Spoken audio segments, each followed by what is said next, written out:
Hello, and welcome to Casting Roles. We're a bunch of theater nerds and good friends play a little D&D. We're so happy that you've joined us.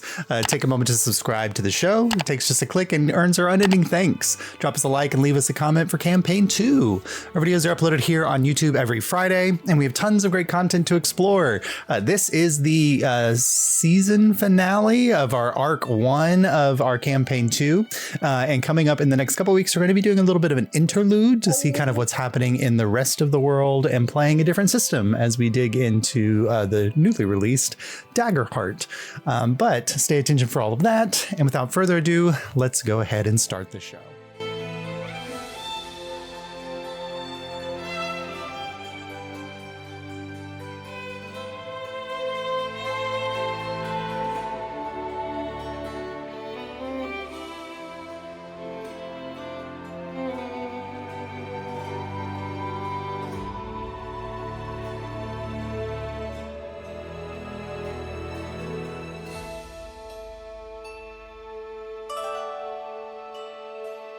Last time, our crew of adventurers delved deeper into the past moments of your fellow party members, until finally each of you located a missing piece of stained glass in the memories, which lit the way to the Curiosity's abode within Tuthaliamus's lair.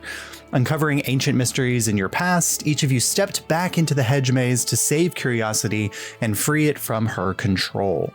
Grappling with the truths you now carry with you, and Andalus cured of their 100-year time loss, or gain, you all head back into the campus proper as the sun begins its arc towards setting in the sky. What would you all like to do? Well, let's take Curiosity back first. I have to agree. I don't want to push our luck. Sounds like a good idea. And I think a good dinner. All right. So you all make your way back into the tower where Joy greets you at the door and kind of is looking over you. Based on the look you all carry with you, I suppose that means that you are successful in capturing Curiosity. Or confusion? This is confusion. I literally said Curiosity. Confusion? Confused about the name, Josh? I'm confused about the name because I wrote Curiosity in the notes. And guys, who cast confusion on Josh? Josh had confusion written on him. So yeah, in that opening, it was definitely Confusion's abode, and I definitely said Curiosity. That's fine. But Joy leads you into the upper chamber, and when you get into that space that has, it's not a throne room, but it has like the high chair up on the podium in that glass chamber where everyone's rooms were kind of around the octagonal structure. Joy's standing there. Indifference is off to the side. Sadness is kind of against a corner. Anger has come down off of one of the balconies and is standing nearby, kind of just like tapping her foot on the floor. Curiosity comes out of her, mad scientist realm. And they're all kind of in fear as well as in present. And they're all looking at you expectantly, waiting for Curiosity or for Confusion to be released. All right, Let's let her out. Let's get the hole out. Lay the hole out on Hold. The hold. All right. So you lay the hold out and it spreads out on the floor and the materials, the space appears and Confusion is there. And for a second, she just kind of she like casts something and lifts up off the ground and she's hovering above the glass floor for a second. And finally, she touches down and you can see the energy reverberate through the entire chamber. And the moment she makes contact, suddenly the doors at the back of the chamber open. And Indira Prime, full Indira, kind of steps out into the chamber and walks down the stairs to you, her cloak kind of trailing in a non-existent wind, her white hair, the makeup on her eyes, her dark skin glowing in the light here. She kind of looks from each of you to each of you. And then she looks at each of her simulacrum, kind of gives them each a nod. And then you see her cast something and it hits the ground. And slowly, first you see indifference begin to like turn to glittering dust and fade away, and then fear, and then confusion and curiosity and sadness. And finally, like standing in front of Joy, Indira kind of looks at her for a moment, smiles, and then We liked your cooking the best. Joy says, well, I loved to serve, as she turns to a glittery wind and it begins to swirl around Indira for a moment and then surround her, and she lifts off the ground for just a second and then settles back down. And you are now alone in the chamber with Indira, and she looks to each of you. Well, what I can say is thank you. Reconnecting with them, I've seen the journeys that each of you has gone on to bring about the truth to me that I did not know I was hiding from so long.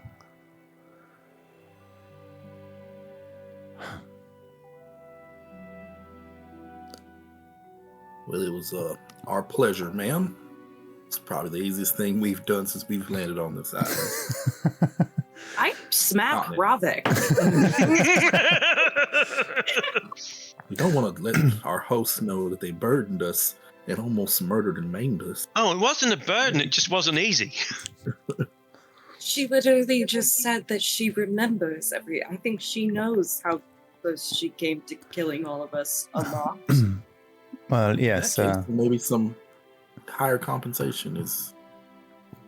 We'll let you decide on how generous you'd like to be. I cuff Ravik on the back of the head. She looks at she looks at you for a second, Ravik, and she says, "No, I think you are well within your rights to expect something in return for the kindness that you have shown me. Although I believe, if I am not mistaken from what you told Joy when you first arrived, that you are not here just to be kind and freeing me. There was something that you were seeking here anyway.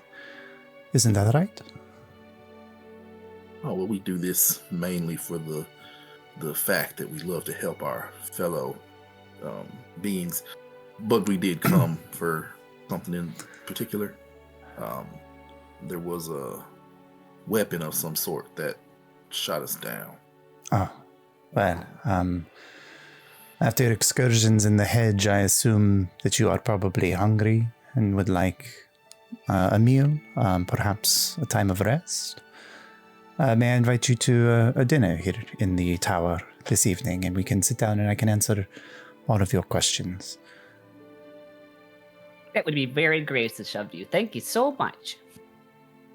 And she kind of nods in Bonnie's direction. I think that it would be quite quiet here without all of the simulacrum about, but perhaps Tutalimus would be happy to join us. Side-eye Ravik. Mm-hmm. Yeah, I feel like we all side-eyed Ravik when you said that. Yeah, Indira did too.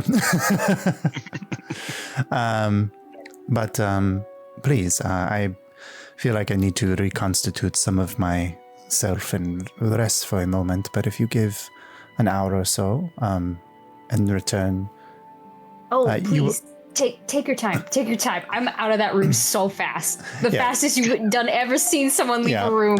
And she said, as everyone else, and Ilse leaves, you will find this chamber will serve our purpose as well for the evening. But anything that you would like to bring to me, I'm happy to exchange my knowledge for the work that you have done, and perhaps another kindness as well. Thank you very much. And Bonnie bows and makes her exit. Okay. Yeah. And Indira doesn't go anywhere. She's standing there waiting as you leave. So if anybody wanted to talk to her individually before you left, you could. But otherwise, you are welcome to come back for dinner. Robert will speak to her. Mainly about the looming threat of the male sphinx that is the companion to Lady Tithonus. You found a way to cross Visnutman, then, have you? Not saying that I crossed him specifically. I wouldn't. Well, say, whatever. He may find some grievance with some of my actions. Well, whatever has made him angry, it has allowed him to abandon his post here within the valley, which is quite rare, and has lost him, it seems, the love of Tithalimus, his wife, or ex-wife, it is unclear. I imagine that she would be a better source of information about how to deal with his righteous angers. So I shall ensure that she is at dinner tonight. Should I sit her next to you? Oh, we'll let the lady decide where she would prefer to sit. Well, I will leave it up to her then. Okay, Robert will go off to his room. Okay, Andalus and Bonnie and Ravik leave. Do Lucky and Kieran stick around, or do you all head up too? I would like to show her those little crystal thing. I can't remember. Josh, remind me. Did we show a version of her that, and she was like, "I don't know what this is." I think you showed. I think you showed Curiosity, and Curiosity maybe said, "Yeah." So you produce like they're slightly larger now. The what has been called to you slivers of divinity, she looks at it for a second. Huh. This is not a magic that I am quite familiar with. Do you mind if I borrow it for a moment, and I will return it to you at dinner with hopeful better answers? Insight check. Yeah, sure. Unfortunately, I've lost trust in this woman. We're meeting her worst selves. And once again, I can see my dice tray, and it's just over there. My headphones are plugged in. Do you want me to roll for you? I can roll it for you. No. To Google we go. Okay, well, sometimes you get punished, for not getting up and getting your dice. Okay, well, I actually have really good insight, so that's a 15. 15. So I did roll a 6. Okay. So I want that. So you get the sense that Indira she's quite old. I mean, she's elf. She's quite old. She's very good at controlling her emotional state, which is very interesting as somebody who split herself off from all of her emotions in order to be a better protector of Highwall. But what you see here is you see a little bit of what you saw from Curiosity, but it's tinged with a complete an academic interest that you do not feel is at all she's gonna steal this from you or take it from you. You get the sense that it's kind of I'm gonna do this research and then publish it, and publishing it is giving it back to you with all the information that she can to muster about it. She seeks to understand it, and you're allowing her to borrow so she can. Yeah, then I let her. Okay. I hand over. She doesn't touch it. You see she kind of encases it in this orb, and it's floating there. And then she kind of flicks a hand, and it flies over, and the Curiosity's chamber opens, and it flies into that chamber. And you can see now that Curiosity's chamber, which was overrunning with scientific instruments, it was wild and crazy, looks like a perfectly contained laboratory setting now. But it is where she does her lab work. It's where she does her investigatory work. And so it's there, and it kind of flies over to a space, and it's floating over this rune on one of the tables. And you can just kind of see the rune begin to light up. And you get the sense that magic is happening for Indira that she can then go check on whenever this conversation is finished.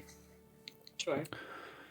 There's just the Thank you. desiccated corpse of a grad student hunched over a table in the corner. No, you fool. No student No students ever came here. Yeah. ever came here. Yeah. All right. Yeah. And anything else, Lucky, that you'd like to ask Indira? 1 second. Oh, no. Yeah, we kind of... Internet's delaying. Yeah. Nope.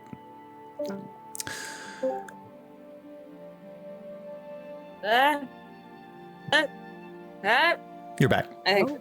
Yeah. Yeah, sorry. That's okay. No, but I will. I'll thank her, and then I'll just kind of say, "Are you?" I mean, I feel like it's a bit ridiculous to ask how you're feeling after all of that, but. Well, it is. I realize now that I spent around a half of my life up until this point absent of any emotional attachments. I was only 200 years old when the subversion began, and I broke these away because I was the only one strong enough within this community to be a protector. And I had to have that strength. Live without emotion for a few days, and then have it slam back into you. I am not processing it all entirely at this moment, but it is good to feel whole again, at least. Well, for the record, we may have seen some of the worst of your emotional selves, but I don't think any of us are truly just ourselves at our worst. No. It is, a lesson then about balance. That unfortunately I had to learn the hard way. Most of us do. Well, I will show you, and I'll pull out the map that I have, and I'll just show her where our base is. Okay. And I'll say, I imagine you will probably stick to your area here for a while, but if you ever are in need of different company, this is where us and our people will be. She kind of looks around, and there's just like the crystalline protectors that are on every door. Like you can just kind of catch like the imagery of those. There's like one random dust mop that just moves across the chamber. Yes. Someone to talk to other than an immortal sphinx and a dust mop. Would be quite lovely.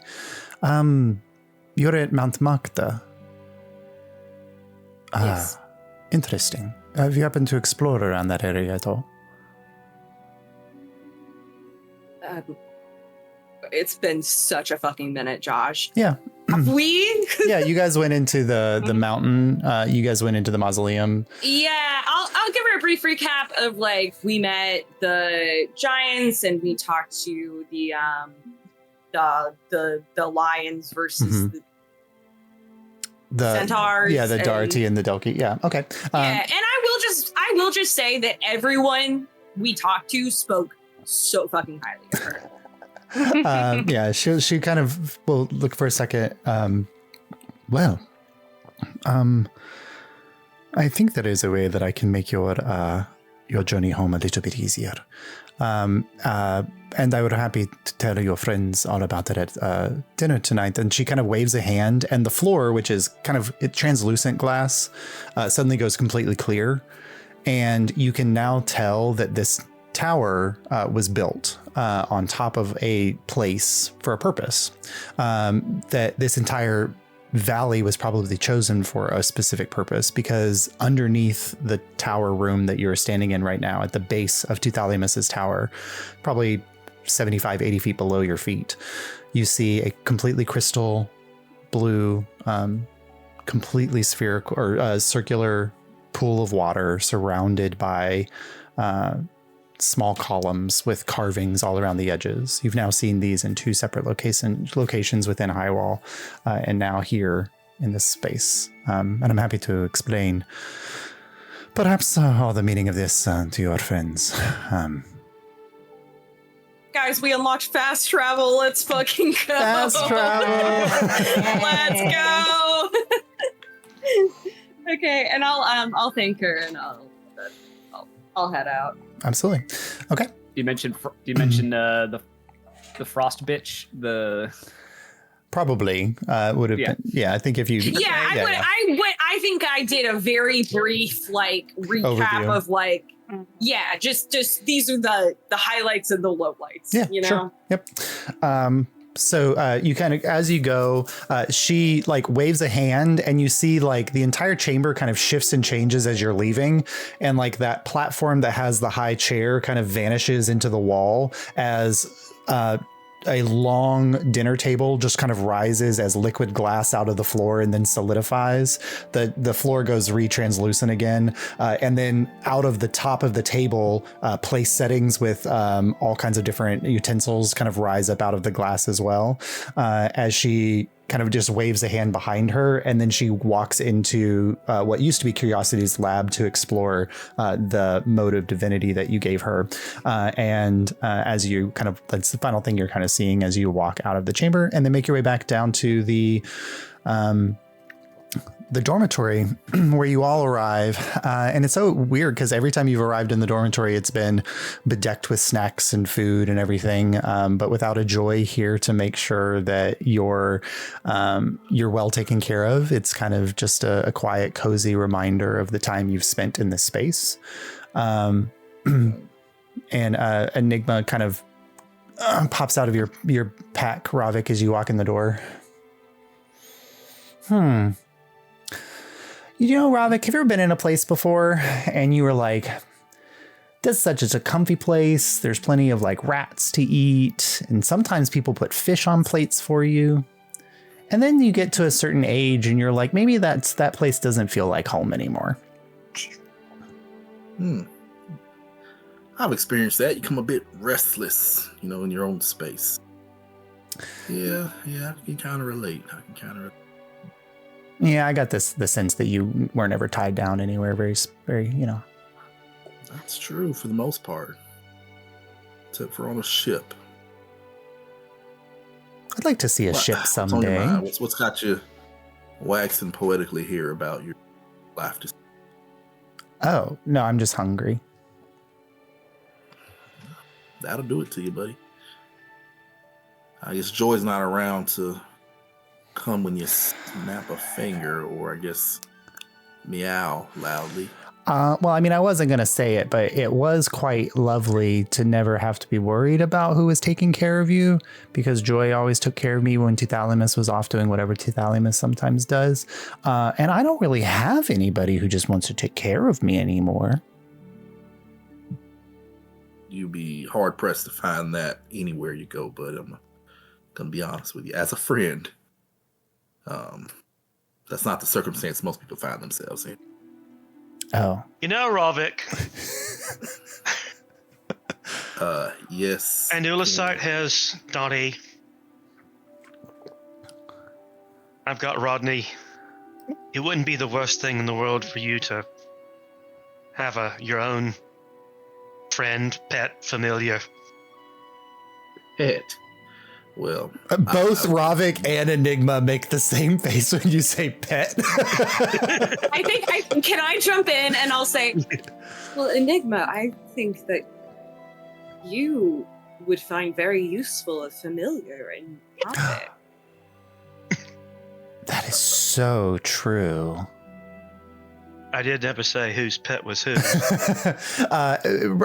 Enigma also like kind of flies over towards you, Kieran, because I think this is the first time that he's ever seen Rodney. Mm-hmm. And he's like, I'm sorry, did you just compare the chicken to a rock? It's a baby earth elemental. He kind of sniffs at it. Right. Works hard. A baby earth elemental. Yes, that's it. Kieran, you are That's well why it aware. doesn't speak yet. Yeah, he says, Kieran, you are well aware that the larval stage of a baby Earth elemental tends to last about 20 or 30 years. So how long have you had your friend Rodney here? 2 or 3 years. Oh, well, he may outlive all of us then. And Igmund kind of like links back over and hops back up onto a chair and then curls into like the tiniest of little puff balls and like falls asleep from the day's activities. As you guys have a couple hours here before dinner time where you can talk about the events of what happened or not. But dinner is... All right, gang, rotate the one-on-one conversations. I just want to say to the group that if little Enigma here does decide to tag along, his care is not going to fall squarely on me. Everyone here is so gung-ho about him joining the crew. When it's time to... I think Enigma's going to decide who takes care of Enigma. Yeah, well, when it's time to clean the litter box, I'm not going to be the one stuck with that task. Make a perception check, Robert. Oh no. Good to know you're not scared of commitment, Ravik. I'm absolutely terrified of commitment. I don't think that is a secret. I'd also like to point out, if we're outdoors, we don't need to haul a litter box around. It was figurative. 11. Okay. Yep. I would say Bonnie needs a familiar, but Bonnie has 30 children and Harold, so I think they get a pass. I'm quite familiar with my husband. Thank you very much. Yeah, I think Bonnie's already put the work in there. I guess it won't be the worst thing in the world having a little partner. And think about it this way, Ravik. If a sphinx ever appears in the neighborhood, you'll get warning this way. I don't think there's any that is a positive spin on it, I guess. I think that's a more pressing concern for you, Ravik, than most people. So I think that's a definite advantage. Perhaps it will be. We'll see. And look how cute it is. Look how cute he is. How could you turn that down? He's like ass first to the group at the moment. No, he's still curled up. He's still curled up very, very into like a little, a little biscuit. He's loafing. He's loafing. Mm-hmm. Yeah. I'm now picturing Baby. Enigma as Bill the cat. And one of his wings just kind of over his eyes. Yeah. Mm-hmm. All right, but you guys have this hour ahead of you before... Yeah, Bonnie, speaking of stuff, we should probably talk. Oh. What's up, Andula? You're muted. Am I muted? You sound No, you're for some reason. It cut out for a second. Okay. You're back. What's going on, Andulicite? Was there something that I could help you with? Well, the swap, I got you, and I just think you should know what I... Oh, right, yeah, I should definitely tell you what I saw. Yeah. I'll bundle Andulicite into an adjoining room. And, yeah, I was like, let's get away from everybody. And yeah, I'll give you a quick rundown. Like, I don't hold anything back. Like, I just... His eyes just get wider and wider. Point A to point B, like everything, the whole fishing story, riding the dragon. I thought that was so cool. Just like, I would love to have the opportunity to do that. And I just found it to be so fulfilling. And I just wanted to tell you that I'm so grateful that I was allowed to share that experience. I think this is the worst day of my life that I've had. I'm sorry. It's just a lot to try to think about. Oh, I know how you feel, Andulicite. So, Yeah, well, I guess not. But like, I've never been a spirit severed from my corporeal body and then put into an automaton. But You know, I've certainly felt not at home in my own skin or in my own environment from one time to another. And I just want you to know that while the individual experiences may vary, the feeling itself is something that everyone can identify with. I mean, you haven't you? From what I saw. Well, we don't need to dwell too much on that. We do, I think. I won't tell the others if you don't want me to, but I think we should talk about what I saw for you. If it's something that you need to make you feel comfortable, I'm open to discussing it. But I just want you to know that whatever you might have seen of me, there's parts of my life that I left behind that are not who I am anymore. And I feel like that's important to tell you before we discuss this any further. I mean, if you want to talk about it, it's okay. But I think you should know what I know. If that's all right. I gather you saw some of my life before I met Harold? Yeah, he'll tell you the play-by-play of what happened. Yeah, so saw your life shortly after meeting Harold, after you've adopted your first few children. Oh.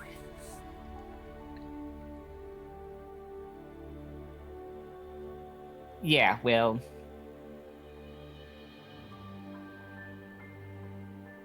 I was, I'm gonna be honest with you, in Foresight, I was not a good person before I met Harold. And I've tried really hard to make up for who I used to be.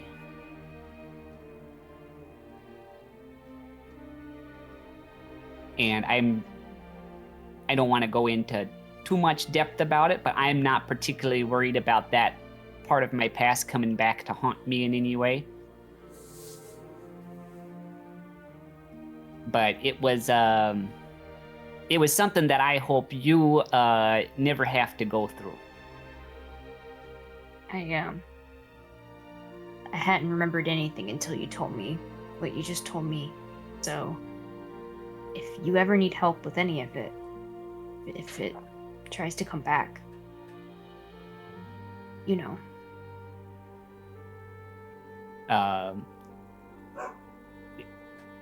Come here, you big lug, you. And she's gonna give you like a big mom hug.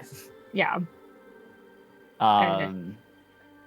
It was really strange being a mother too. I didn't really know what to do. Yeah, it's not for everybody. I can tell you that. Nope, I'm good. I think I have enough trouble taking care of one chicken. Well, you just do your best. Okay. And if you ever want to talk more about it, I mean, I saw it, so there you go. Sure thing, Andulacite. And if there's ever anything you find out about your past and you want to talk it over with me, I'll be happy to do that with you as well. Plenty to think about right now, so I'm good. He will do his hot exit thing where he walks out of the room really fast. As you're kind of exiting quickly, you kind of hear the tapping of Dottie's nails on the floor behind you, and then it kind of stops as you guys are leaving the room, and you don't hear her footsteps following you as you're leaving. Oh wait, turn. And she's kind of looking up at you. Why did you name me Dottie? I mean, it felt familiar. And if we're going off what Bonnie said, like my past life had a connection to that name. So if you are, if you're a lost soul, like trapped in your body, is it possible the same thing happened to me? I mean, I think it's a possibility. I like the name Corvinus. It's a little moody, maybe. Like he's like walking away now. Like, I don't know. There's like 3 names I'm thinking about right now. And it's really difficult for me. And she kind of follows behind you, not at a distance, but you can tell like Dottie's thinking about things. Sure. I like don't go back to the main group room. I like go to the hot spring. You go downstairs to the hot spring. Perfect. Yup, I'm gonna sit fucking there for a minute. Well, I guess Kieran, Ravik, and Lucky have all just been looking at each other like this is like a meme.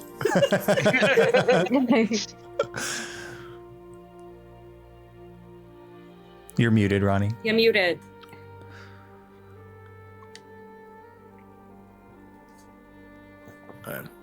Well, I guess since we're inquiring, Lucky, I got to experience some interesting things from your past.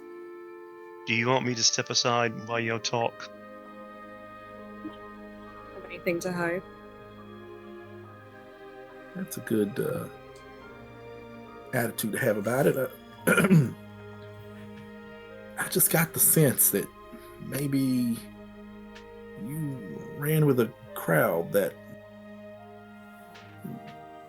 was an interesting crowd, I guess I would say. I just can't see. What crowd did you see?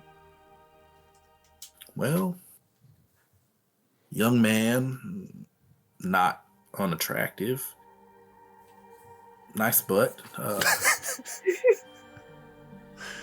There was a. You can see Lucky is starting to stiffen a ton when you're starting to say these things. Yeah. I guess there was a specific mission that information that got leaked. A bit of an informant situation. You all were sent to sort of handle it. Oh, you're talking about Yorian. Oh, okay. Yeah. Yeah. Yes. There was a different. Your story might be more interesting than mine. I doubt it. No, so Kieran that's just smiles. Got to see some of what Vox Verite. Would Ravik have gotten word of Vox Verite? And I mean, like, so as much as Esper and Yorian like to imagine that they are movers and shakers in the world, their reach probably hasn't extended far beyond Anarvir. And so off in the Vanishing Isles with the Tide Warders, like a real syndicate, right? Like you're like you guys have probably not interacted too much with them. The best bet might have been there was a new the Thieves Guild, which you know, these like Robin Hood types that the kind of controlled the entire black market before. The Tide Warders would have switched over to another group called the Ring of Blades, like in the last 5 or 6 years. And the like maybe in passing mention one of the Ring of Blades may have mentioned Vox Verite if they were talking about something that was happening in Anarvir, but not anything dramatic or like earth shaking. Mm-hmm. Yeah. Okay, all right. All right. Well, I was in my mind trying to draw the path that would have led you from, I guess, where you are now, or from there to where you are now. It's just an interesting conundrum, I guess. Just wondering if there was something you wanted to get off your chest or share with the rest of us. Sometimes people need to work for money. I imagine that's not a concept that's foreign to you. No, not at all. So just, I wanted to do good after the church lost its ability to do that.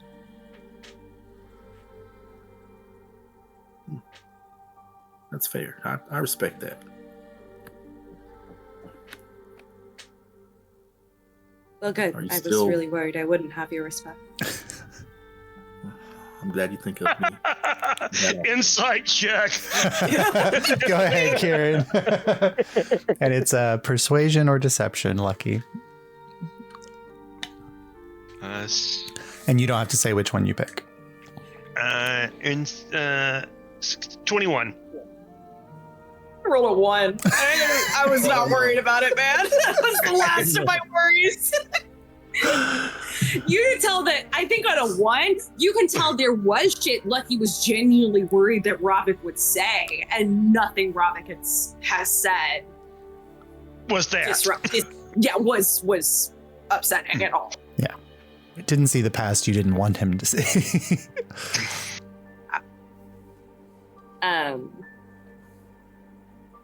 Well, should I,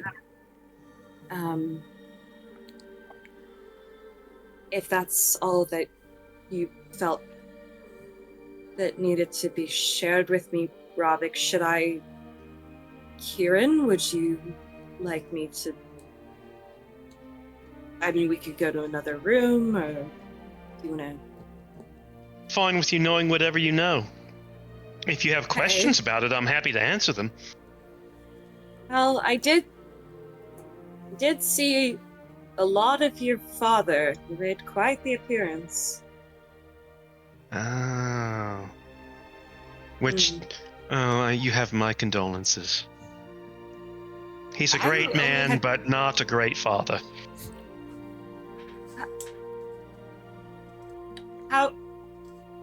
Forgive me, I didn't see much of him, but what makes him a great man? He is an incredibly shrewd businessman. He's clever. He's intelligent. He's honest until he's deceitful. He'll keep his word until he breaks it. He is one of the most lords of the astral sea. What about killing all your business partners after you made a deal that you already won? Is makes him a great man? That one. So you saw how I met Rodney. Was that a, I'm sorry, was that a one? It seems like that was just the norm. Was that a one-off?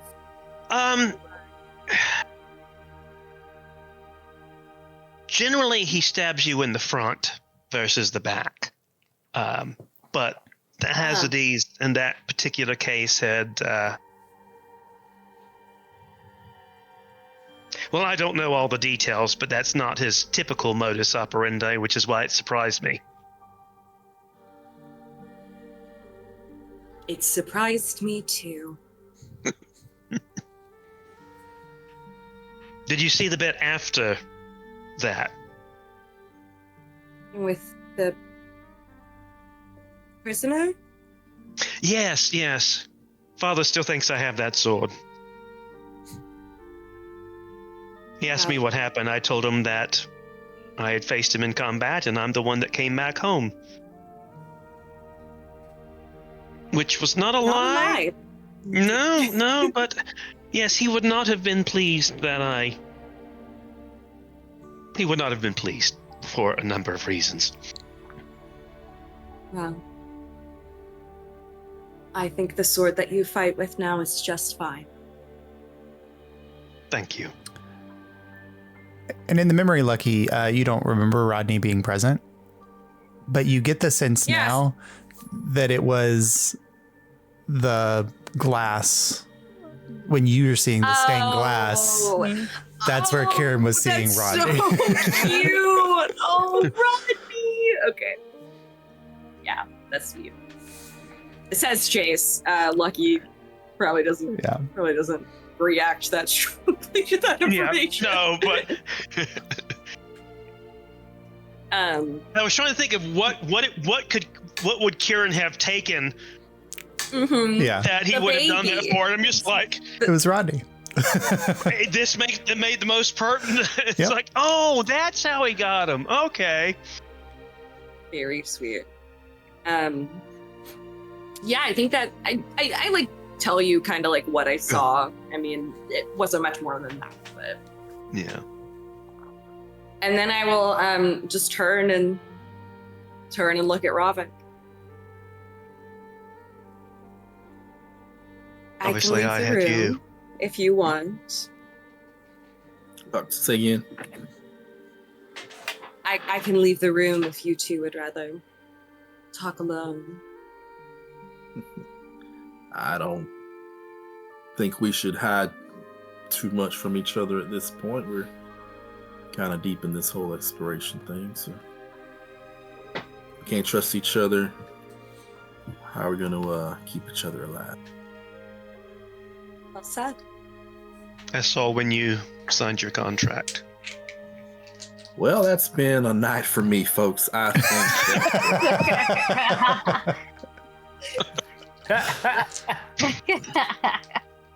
Kieran, I think you stumbled upon a very tender moment in young Ravik's life. I am curious. What did you learn from the exchange? That if we have to deal with what's his name again, to just launch the cone of cold right off the bat instead of trying to negotiate. You tried to negotiate? It didn't work out well.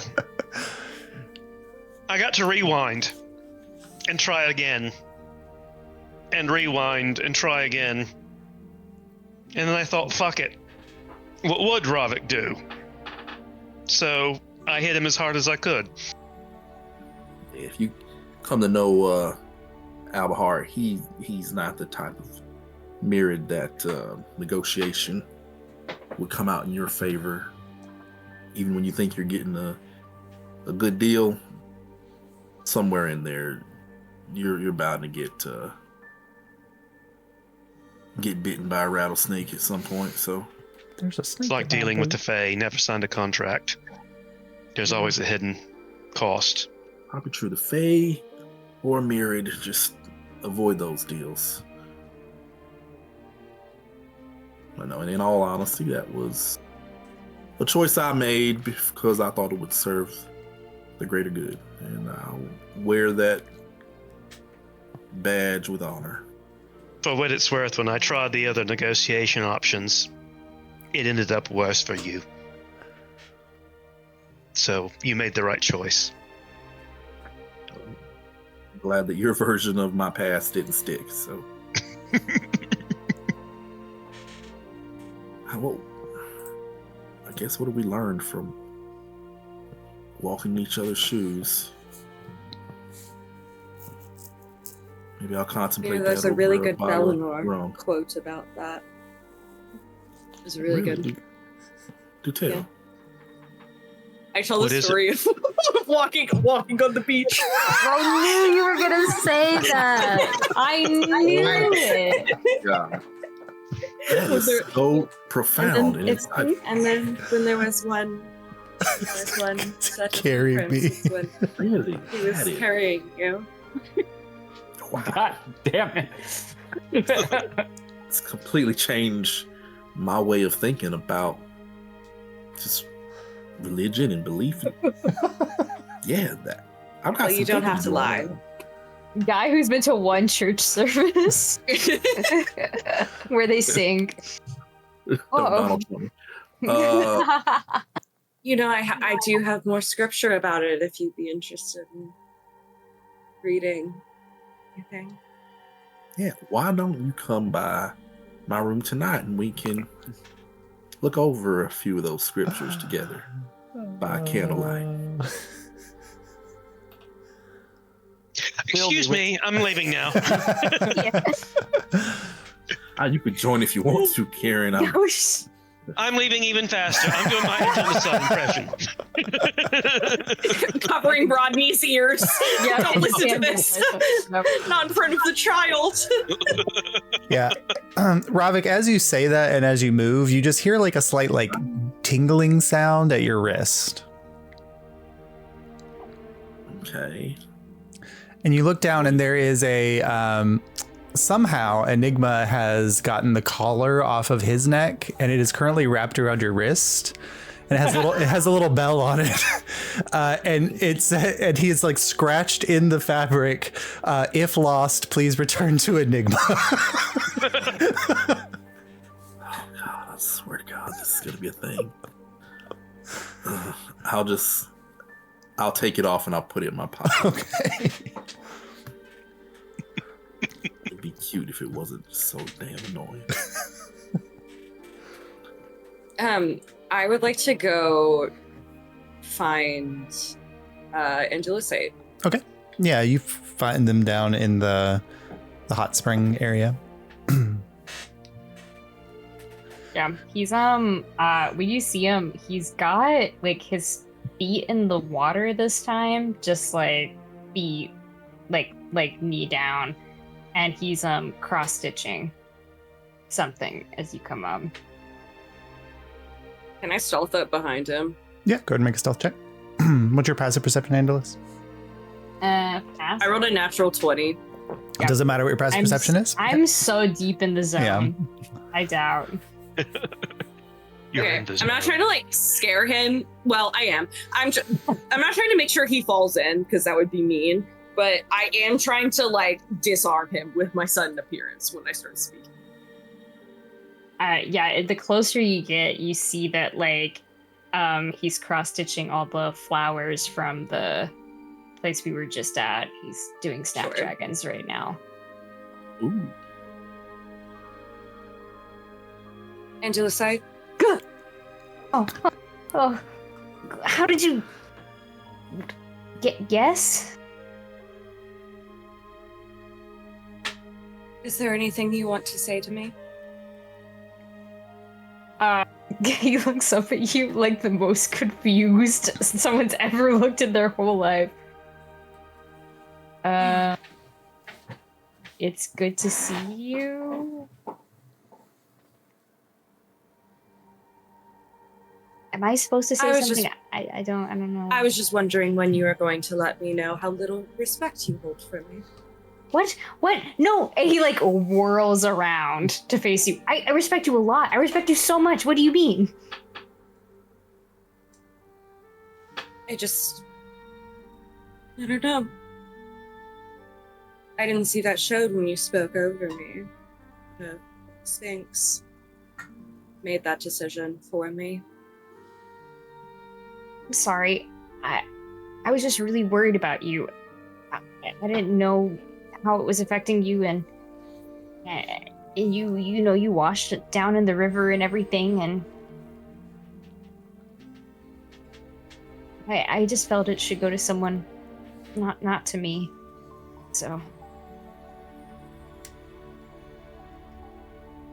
Do you think that I am so shallow, so worthless as a cleric that I would value my looks over someone else's life?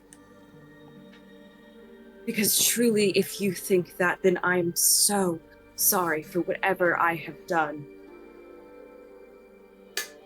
to not even earn a sliver of respect as a cleric of Bellinor.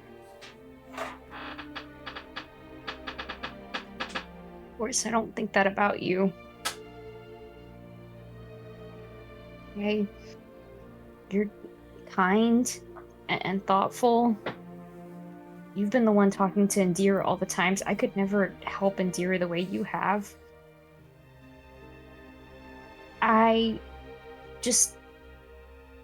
Being in that garden really messed me up, and I wasn't thinking straight.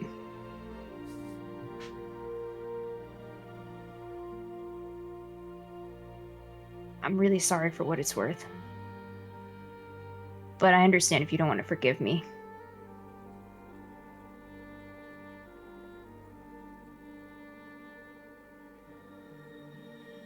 Unfortunately, forgiveness is a tenet of my belief. Well, that feels really bad.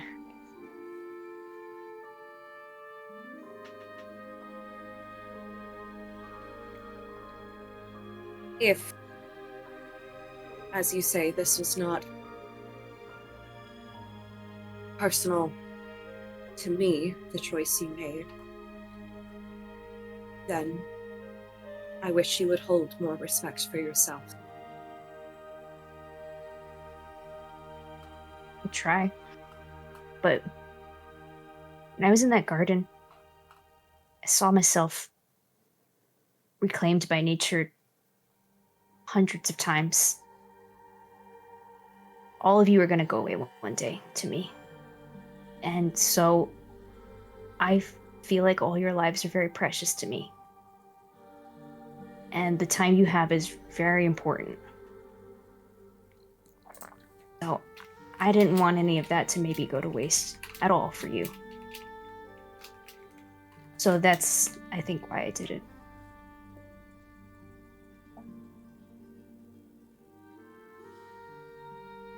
I think we have two very differing opinions of what it means to die, then. Yeah, I guess that's differences of faith, huh? Probably. Well, Can I tell you something separate of the group? yes. I think everyone thinks I like nature and plants and stuff, and I don't. I just try to understand it, 'cause I'm scared of it.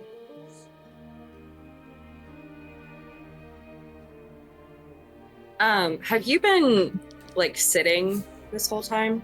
Yeah, he like turned, so he's kind of like kneeling on, like sitting on his feet behind you. I think I in front of you. actually, like, sit down to your level. Well, Mhm. not your level, you're still bigger than me, but Yep. I sit down and say, can I tell you something outside of the group?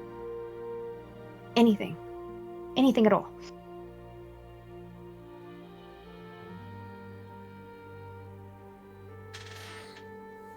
Before I awakened as a light bringer, I had no faith.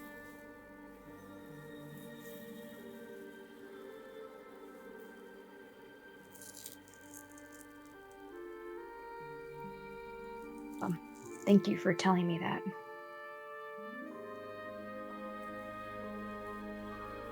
So, just because you fear nature doesn't mean you can't still wield power over it. That's what I want.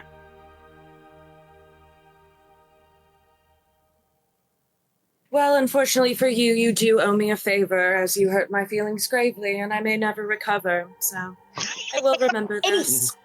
Any favor, anytime. And you feel that like magic energy, Yep. like from that. Mm-hmm. I think I ruffle your hair, Oh, okay, yeah. and I got that one for free. And I leave. Nope. Oh God, Mhm. I can't tell if we're friends or he hates me. Why can't You it be roll an both? insight check. It could be both. Yeah, you could roll an inside check if you'd like. I'm not rolling insight on that. That's a mess. What am I gonna roll with disadvantage? Jesus. Yeah. You think my son can figure that out? Absolutely not. If you want to, you can. No, he does not understand. All right. Any other conversations before you all head to dinner? I think Kieran will socialize with Bonnie After fleeing the scene. Yeah, I'll come back to the eventually. A few minutes later, I'll come back to the general room so we could all chat if we want. All right, so you find Bonnie in their room. Then it's like you come in and Bonnie's like singing a bardcore version of "Slipping Through My Fingers" by ABBA. Oh my god.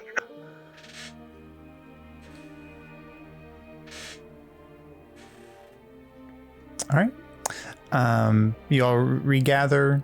The hour kind of passes, and time for you to head to the tower if you like for dinner time. Yep, absolutely. All right. So you travel up to the tower, and it's weird because normally you were greeted at the door by Joy every time, but here the crystalline guards just open the doors for you, and you walk into the halls and make your way back up towards the room, that central chamber. And the moment you walk in, like the entire chamber has been redesigned or reworked. Like that table at the center, the crystalline goblets and table and plates and forks and knives and spoons and everything. And there's just like these beautiful like blue and purple fairy lights kind of floating around the chamber in different places, like small lanterns that just seem to be like gently floating in space. And if you look close enough, you can kind of see like a crystalline like entities somewhat kind of carrying it aloft and flying it aloft with each of those lanterns. And the moment you enter, like kind of rising from a place at the head of the table, Indira kind of rises up, and you can see she's changed her overall outlook. Her overall cloak, that kind of black and gold lined cloak, has been replaced with a kind of a shimmering white garb that when the light hits it just right, it changes in shades and colors, and very much the way the opaline, like an opal does in the light. And to her left at the table, you see the human form that Tuthaliamus often takes as well, kind of stand and welcome you. And she says, Indira says, welcome. Thank you all.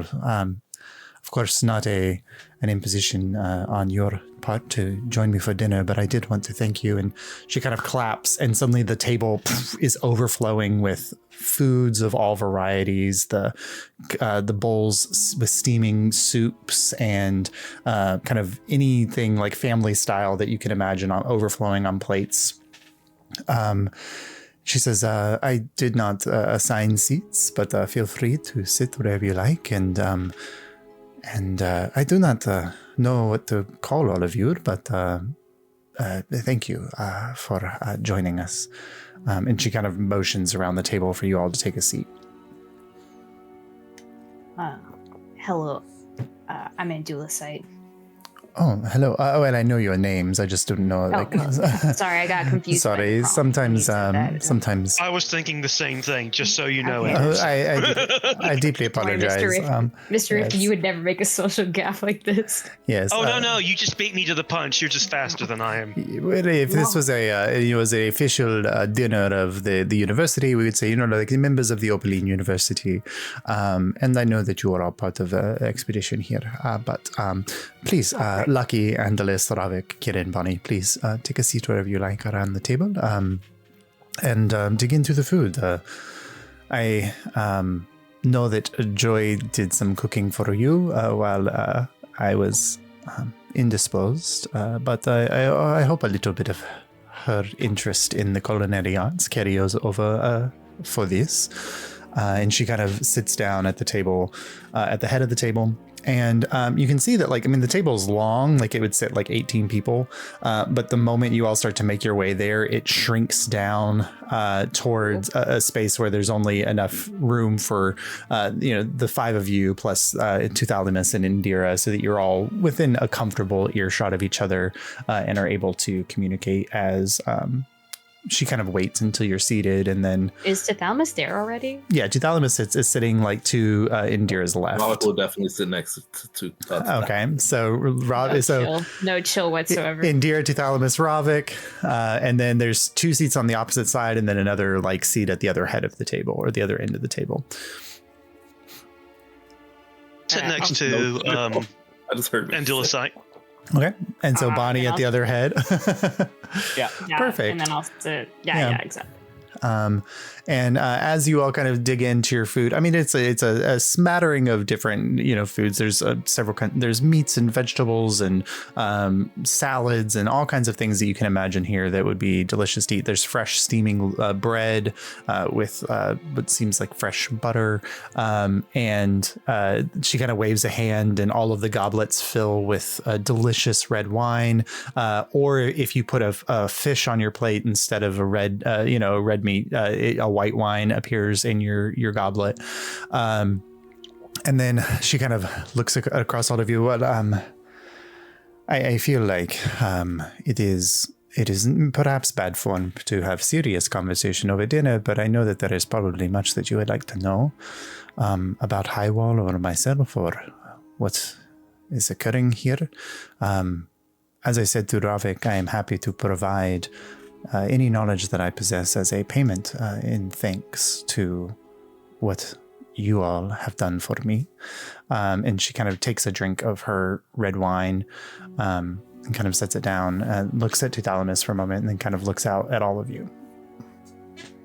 First thing, is the alien death ray turned off? The protecting. Yes. Well, you must understand, the beginning of this aversion, it happened on the outer continents first. So the Highwall, Asala and Oruo, Maladin, the Glacia, these were places that were subsumed before the main continent. The gods long ago had moved to a more protected zone at the center of the world. And so it was necessary in a pact between myself and the other 2 great protectors of this continent, the Dream Strider and the Heart and the Dagger, that we would each create areas of safety for our people or for the people that we could protect. And those cannons were put in place mostly to prevent the dangers that were here from escaping and going towards the heart of the world. They do seem to have, in my fear, reconstituted themselves as seeing anything as a threat. They are dismantled. Also, she kind of raises a hand, and you see like a glyph appears in the chamber above, kind of spinning, and she kind of tears a second, and you see 2 of the runes in the glyph kind of rip apart and shatter, and the glyph slowly fades into darkness. She says also the inability to teleport within Highwall and also out of Highwall or into Highwall, that has also been removed, which should allow you easier transversal around the continent or back home. Mm-hmm. Can you use this guy's self again, or is that still? Oh, within the dome?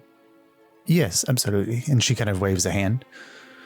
Oh, whoop, immediately back to Yeah. what he looked like before, so fast. She kind of looks at you.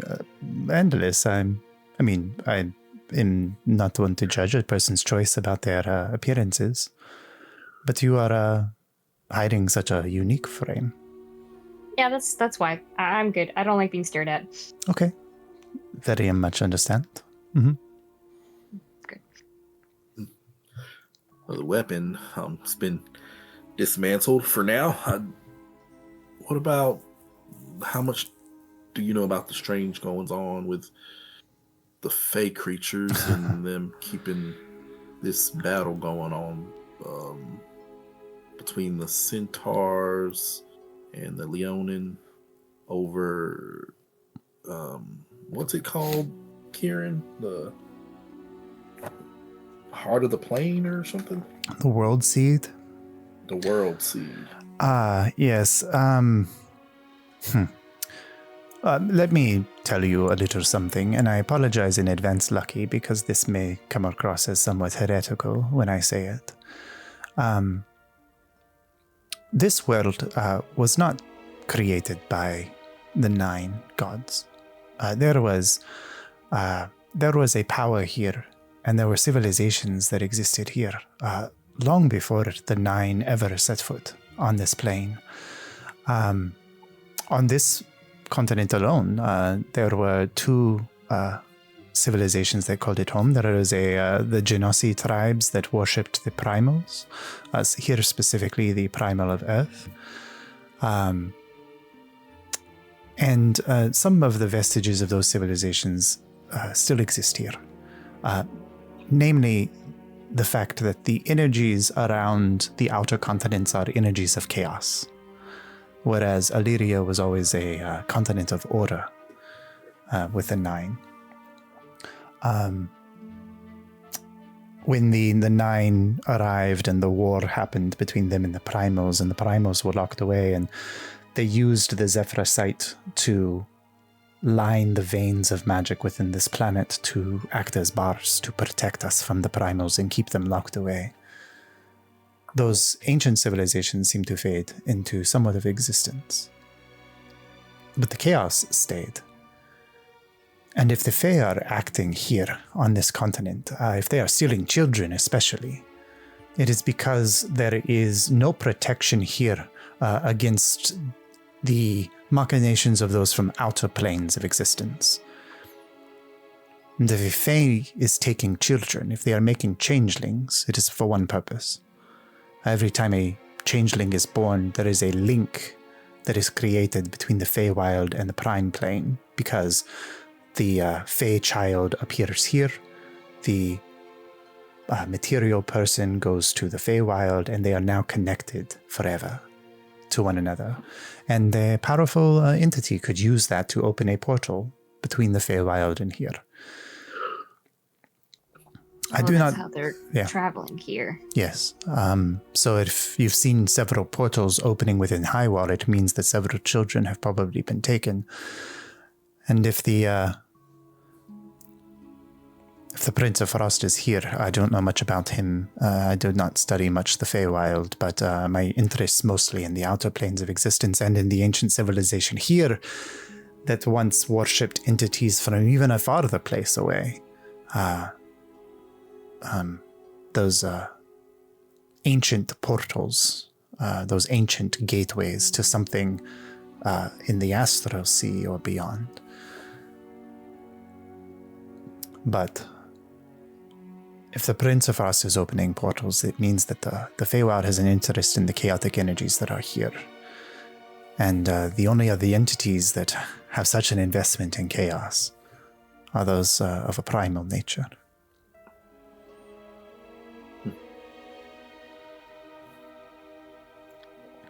Gosh, that's a whole lot to take in there.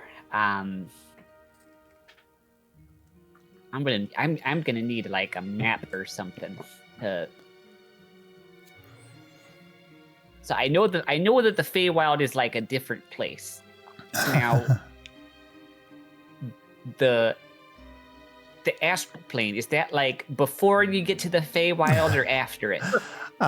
She kind of lifts a hand and she says, well, while this spell is working, and you can see something is happening in the air in the chamber.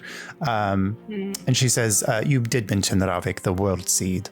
That was a gift given to Highwall by 2 of its great creators, Tanatsa and Suvenar, as a symbol of the life and the water and the earth that gave Highwall its great bounty. The 2 protectors of this were the Darati and the Delki. They once existed as one tribe around the Temple of the Plains. But during the subversion, the world seed was shattered by a demon as a way to kind of break the hold of the world seed on this plane. And it revealed that the great bounty of the world seed was that it prevented planar incursions into Highwall. So once it was shattered, it allowed the demons to come from the abyss, or the devils from the hells, the shadows from the Shadowfell. And around that time, you suddenly see like a globe appears in the air above her head, and you can see it's kind of slowly moving. It's a beautiful blue with the different continents of Illyria kind of floating around it. 2 moons appear in floating around that as well. And she says, "My friend, this is where you are. This is Illyria. There is much more in this space than just this one planet. There are others, there are stars, there are all the things that you can see. This is what we call the prime material plane. It is where you are from. It is where your energies are most likely to exist. It is a place where gods can sometimes touch, but they do not necessarily call it home for long. Outside of that, and suddenly like other orbs begin to appear in the sky, like further distant. She said there are other outer planes, like the planes of the gods in various places closer by, and then 4 planes of existence appear that kind of like seem to be moving around Illyria, but never touching it, just kind of like rotating around it. You have the planes of fire and water, earth and air. And then 2 like orbs begin to intersect with Illyria itself and kind of move in opposition to each other, like almost eclipsing each other around the planet. And she says, these, however, are the Feywild and the Shadowfell. 2 opposites of energy that share a space with the material plane, but as the best I can explain, are 1 step to the side from where you were. So if you could take a step through the very veil that separates you from magic, for instance, you would step into the Feywild. If you could embody the power of life and light, you would step into the Fey. But if you embraced death, if you embraced darkness, or the end of things, you would step into the Shadowfell. And these 2 things must exist in a balance. And part of the reason why the subversion happened was because that balance was disrupted. So all of this is around us at all times. You just cannot see it because you are wearing the glasses of one who lives in the prime plane. If you could change your vision, you would see something quite different. We would be looking out at the verdant fields of the summer court now. Or, so like when what's-his-name was staring off into the sunset in the wrong direction. Ah, yes. He was seeing the way it would look from the Fae. My gosh, I'm not the only one who just feels really insignificant right now, am I? I feel like that a lot. Oh, that's- Don't worry. I think you're all very significant. Now, I will only Just very small. add this to make you feel somewhat more insignificant. I apologize, Bonnie. And suddenly everything that she just showed you collapses into a single like bubble in space. Oh gosh. And then you see like dozens of other bubbles of similar shape and size begin to appear in the air around. And then there's this like nebulous purplish blue energy that suffuses through the chamber and connects all of them. And she says, but there are material planes beyond our own, and they are connected by the astral sea, which I believe your friend knows much about. Home. Bonnie's gonna like turn slowly and look at Kira. But beyond that, and you can see like the astral sea stretches out to a certain point and then just kind of fades into this shadowy darkness. Beyond that, well, that is a great question. I'm not even sure those who call the astral sea home knows what beyond there. They just call it the far lands. And there are many dark and dangerous things that call it home.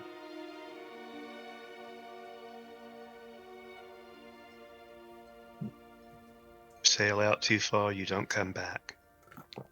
Probably not for lack of trying. But there are things out there that do not want you to return. Or if you do, you are not quite yourself when it happens. Don't worry, I have no plans of going there. It's fine. It's not so much a fear about going there. It's a greater fear about things that are coming from there to here. I look at Kieran. No, I think it's fine. There's always monsters in the sea. Here there be dragons. Just try not to attract their attention. Mm-hmm. So you stick to the safe lanes most of the time. And if not, you take your risks. But then also those are some of the greatest rewards. For example, I never would have found here if we hadn't. I'm glad you took that risk then. I am too, for one. We have a few concerns about this plane here. Of the zero course. Plane. Mm-hmm. You have a substance here called aether dust. It is new. It is. Yes. It's very powerful. We've collected a substantial amount of it, but it's still some in your library. Well, I will say that, yes, it is quite dangerous. It is the powdered essence of magic itself, which is probably something that is more dangerous than even the Zephyrosite that courses through the mountains. However, Yeah. I think you may discover that in the next week or so, the dust that you have will lose its potency. Okay, so you're fine if we keep the stuff we took with us. I mean, it is your property, so. No, it is fine for you to take. But as I say, there is a constant ebb and flow of the magical essence here. And as the ley lines are still out of order, what you have is the bubble of Illyria kind of blows back up to the material plane, and you can kind of you can see now that there are these like ethereal roads basically that seem to be looping in from the Illyria to the Feywild, from the Feywild back to Illyria, from Illyria to the Shadowfell and back again. She says, in a perfect system, magic would flow from the Feywild into Illyria, bringing with it power and life and light. And when people die, that energy would then go to the Shadowfell, and then there would be a return back to Illyria. That is still happening in some places, in some parts. But what you are finding is that sometimes the road is still under construction, and therefore the passage along it is not as smooth. And so sometimes a mote of magic is born, and instead of dying, it just exists. And enough of those motes of magic do not find their way on this cycle, and they accumulate into clouds, and eventually into solid form and dust. But, just like everything, it will decay with time. Now, if somebody could find a way to maintain its potency for a time, then that would be a great concern. Yeah. You probably don't remember, but you made this little entity type thing down in the library, and his name, or their name was Free. Free, yes. Yeah. They run on aether dust as far as I can tell. So the aether cloud, if it is gathering in the basement of the library, then that means that there is a return of the ley lines that is happening here. Part of the reason the university was built here is there is a confusion of 3 ley lines here. That one is currently not returning back to the Feywild. It is dumping itself out in the basement of the library. So as long as that is occurring, then Free will be able to exist. But if something were to change and the ley lines were to be repaired, Free here would die. But he could live in the Feywild. he'd like that. I don't know. He really seems to like the library. Well, But, I will get to know him and see what I can do to help. Thank you. Your curiosity wasn't as nice about it, so I appreciate it. Sometimes curiosity, I don't know about your own, but sometimes it is you are very interested in something for a time, and then it is dead to you. Right, like when I tried to, a lot of different hobbies, sure. Yes. Thank you. Mm. That's all I want, so. I've learned a lot. I would agree. Well, I do not know what the end goal of your expedition is, but if you are trying to make Highwall a place that is safe for your people as well, it may be worth trying to repair the World Seed. That would eliminate the machinations of our Fey friends or of any others. I know that the demons and devils still walk here. There are a few portals that still remain open.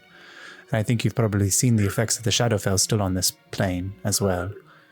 But if the World Seed were repaired, that would all end.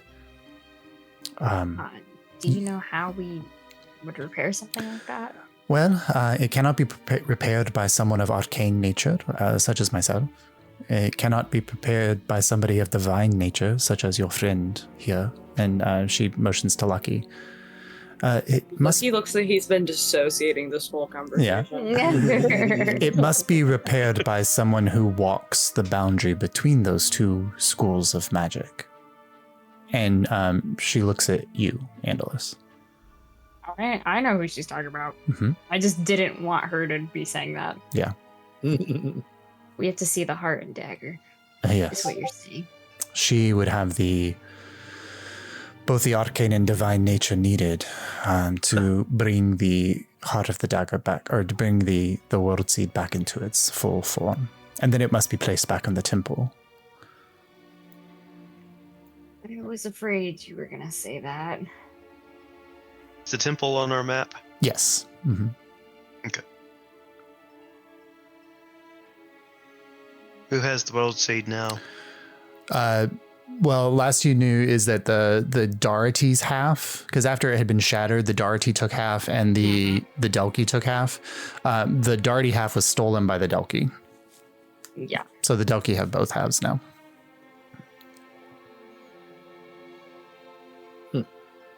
We could make this like a thing. Them like coming back together, reuniting the World Seed and all that. This could be a good thing for both their cultures to kind of heal past wounds, I think. And to demonstrate that we have good wishes for them. Mm-hmm. They were once the guardians of this realm. The centaurs guarded the plains, the Leonin guarded the mountains, and they met together at the tower, or the Temple of the Plains every year. They were once a glorious partnership, but the subversion caused a great rift among them. The centaurs were protected mostly by the heart and the dagger, and I did what I could to protect the Leonin.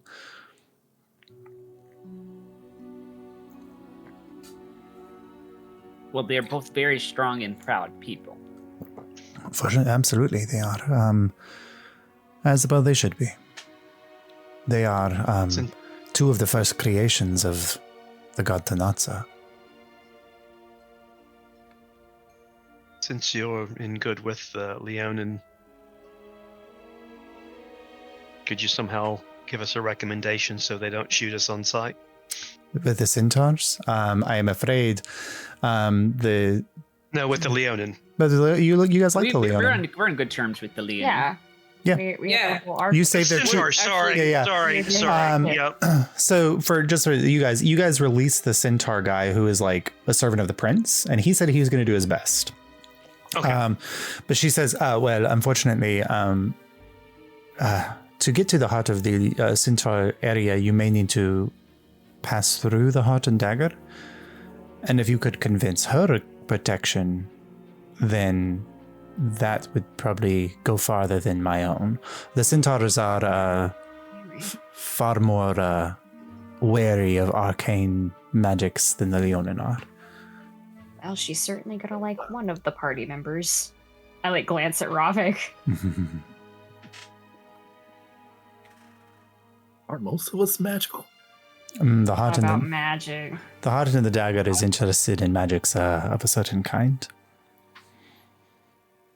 What kind Nothing of I can thing? contribute to that conversation. Well, the heart and the dagger is a title.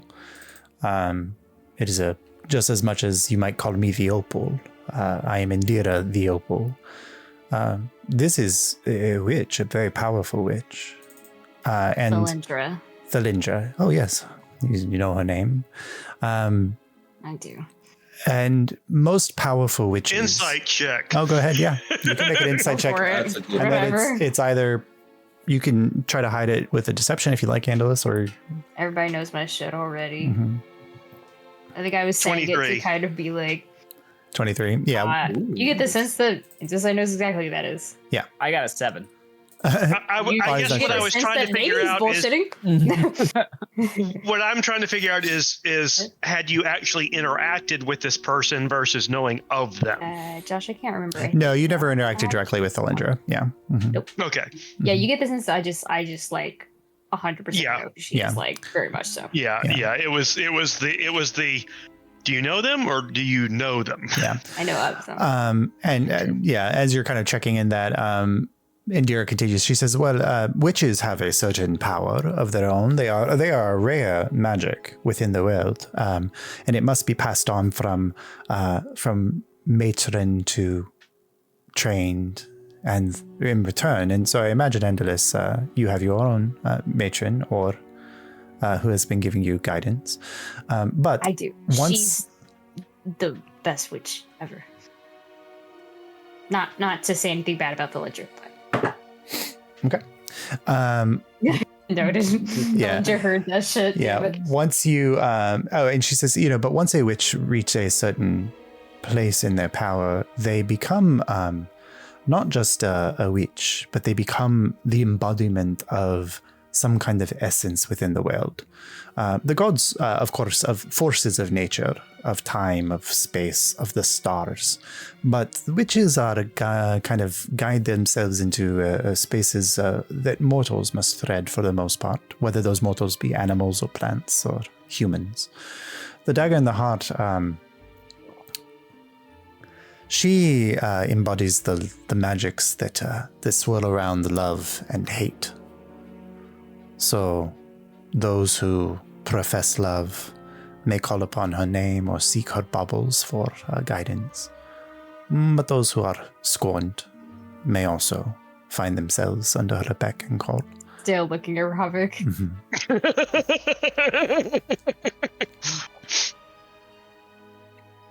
She is not evil or good, in much the same way that love nor hate are evil or good. She's chaos. But she is chaotic, yes. I think, Ravik, you're going to get along just fine with her. Again, why would you accept? I think I get along most time with most people I meet. This is the first time Tithalamus speaks up. She does not like to be crossed, though, or given false affection. Be I wary. think I've crossed anyone. No, of course not. You know what? On second thought, Any affection that I give is willing and completely true. Well, she... insight check. Yeah, go ahead and Jason, I check. love, That's such a Jason, I love statement. your facial expressions, the gamut you just God. ran through. It's like, that's a complete that was lucky. sentence. That That's was lucky yeah. right there. Yeah, that's a complete sentence. That's not just a thought. I got a 1 on my insight check. Bonnie's insight's Wow. so terrible. Don't you have good charisma? What is this?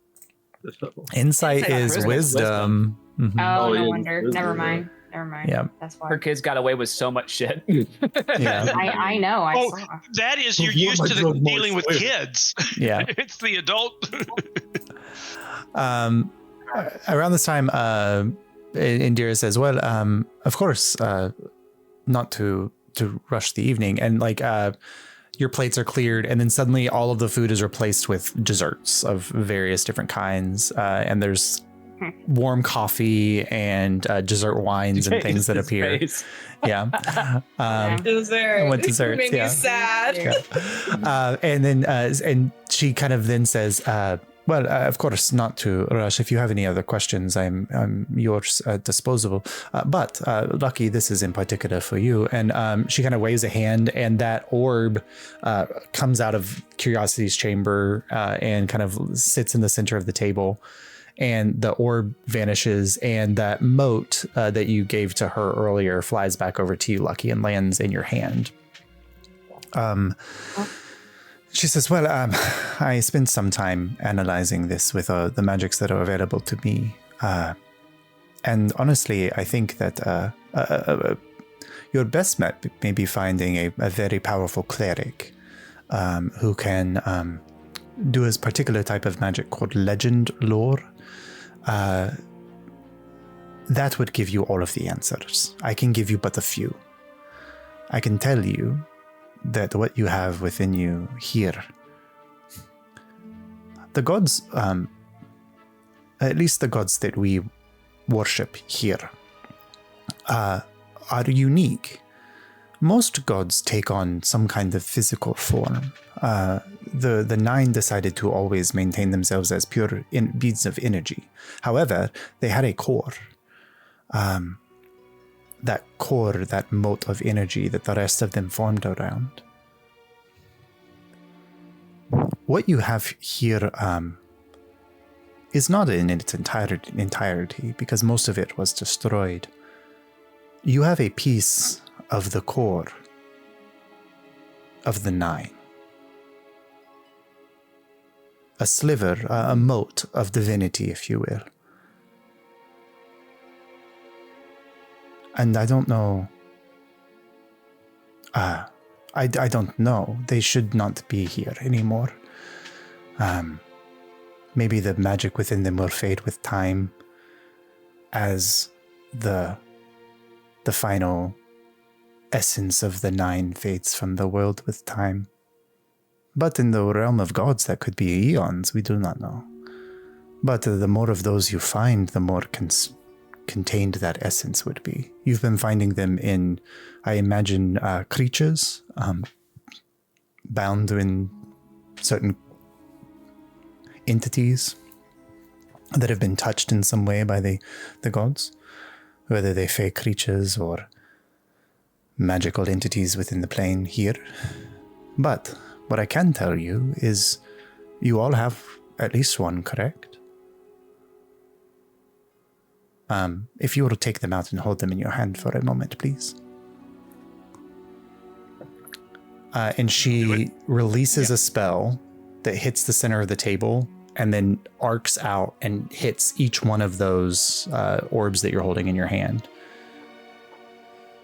And for a second, they glow and they feel warm, but they don't feel warm like they're heating up like a flame, like Lucky.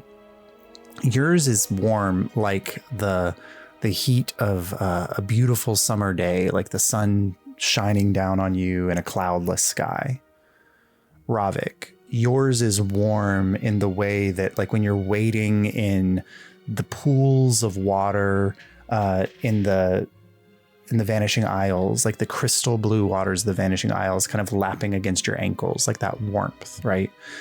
Andalus, yours is warm like the heart of a mountain, like where stones and diamonds are formed. Kieran, yours is warm like a breeze blowing in the summer across a plain. And Bonnie, yours is warm like the way that the trees speak to you when you're walking under them, under the shady canopy of summer. Like, each of you feel like you have a piece of a different one of the gods. And as it warms, she says, Long ago, the gods did something quite magical. At the beginning of the subversion, they imbued themselves into physical items. Because these exist, because it is possible to transpose some of that divine energy into other things, all you must do is now touch this object to something of importance with you. And I do not know if you know of something that was created then called the Arms of the Subversion. We could create something new for this new age of Illyria, for you five to wield and protect. If you are going to be the bearers of the motes of divinity, then you must be guarded. So choose something. It doesn't have to be now. Touch it, and it will become awakened.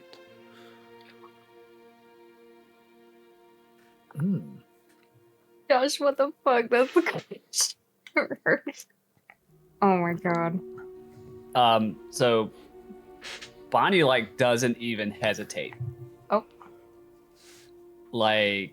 And you've probably seen this on Bonnie once or twice, but she keeps it under her jerkin, but she's got a leather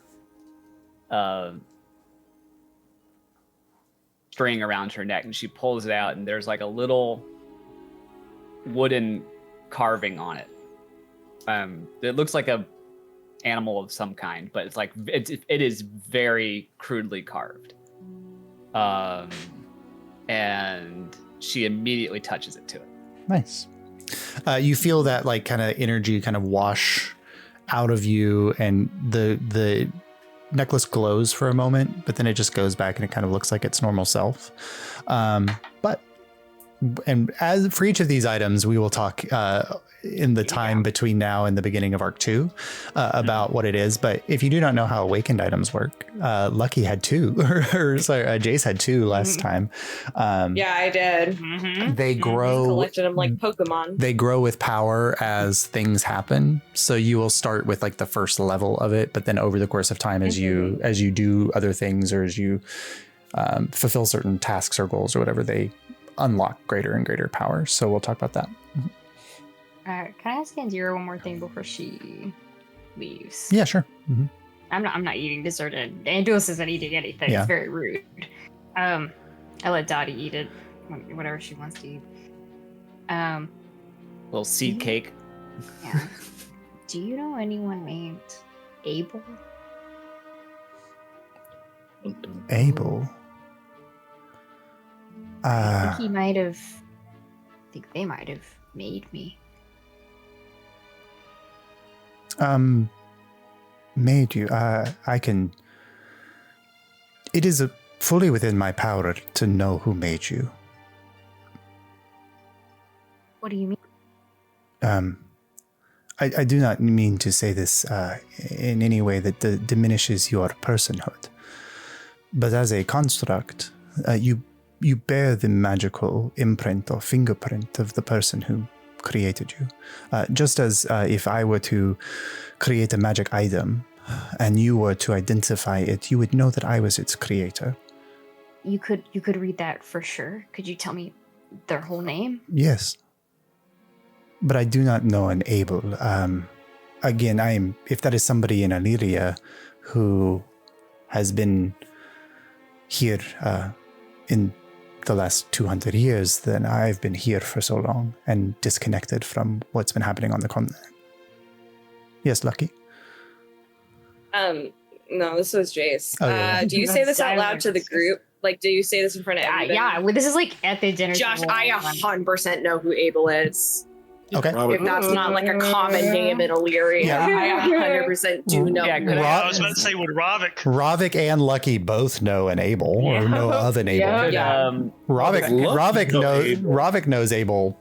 Okay, no, that's, no. I was at the church when y'all's asses busted in. Yeah, you hate. I know. Everyone in You guys are Illyria. famous. Yeah, everyone in Illyria knows Illyria Abel. knows who you are. It's just Indira's been disconnected. The moment Indira reconnects with the library at the Violet Conclave, she'll have all that information. She just hasn't been able to do that yet. I was gonna say, could I make a history check? But if Bonnie knows who Abel is, sure. Yeah. Kieran has no idea. It's a 3. Nope. Bro, you don't know shit. Bonnie doesn't even know the subversion happened. It just got really dark all of a sudden. Yeah. Okay, sorry. Can you do that for sure? Like scan or like my fingerprint to make sure? Only if you are sure. Yeah, I want to know. She kind of reaches out, casts a spell, and you feel like this energy kind of build up around her, and then it hits not you, it hits the heart. Because that is what contains all of the magical programming that makes Andalus work. Yep. And then you can see her eyes go blue as this kind of like the language of magic itself, as Brennan Lee Mulligan calls it, the lingua arcana, flies into her eyes, and she's kind of reading it. She's like, this is quite beautiful work. I will tell you that the design of this was not created by an Abel. He first got the design from someone named Yakuzi. He perfected the design and made it better. And then you, my friend, you were made by someone named Ominira.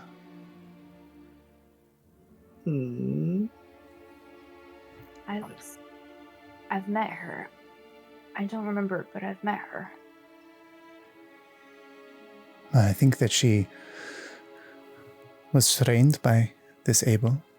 His handiwork appears in the spell, but it is her fingerprint on your heart. And that's who I'm looking for. Thank you. Once I reconnect with my friends in the Violet Conclave, I can provide you with some more information. I'd be happy to send it to you once I have anything.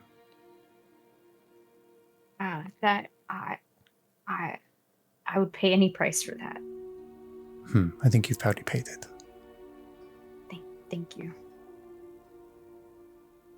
I give her the cross stitch I made of all the flowers. She kind of looks at them and she says, I do love flowers. Thank you. I do too. Not everything, but I like flowers.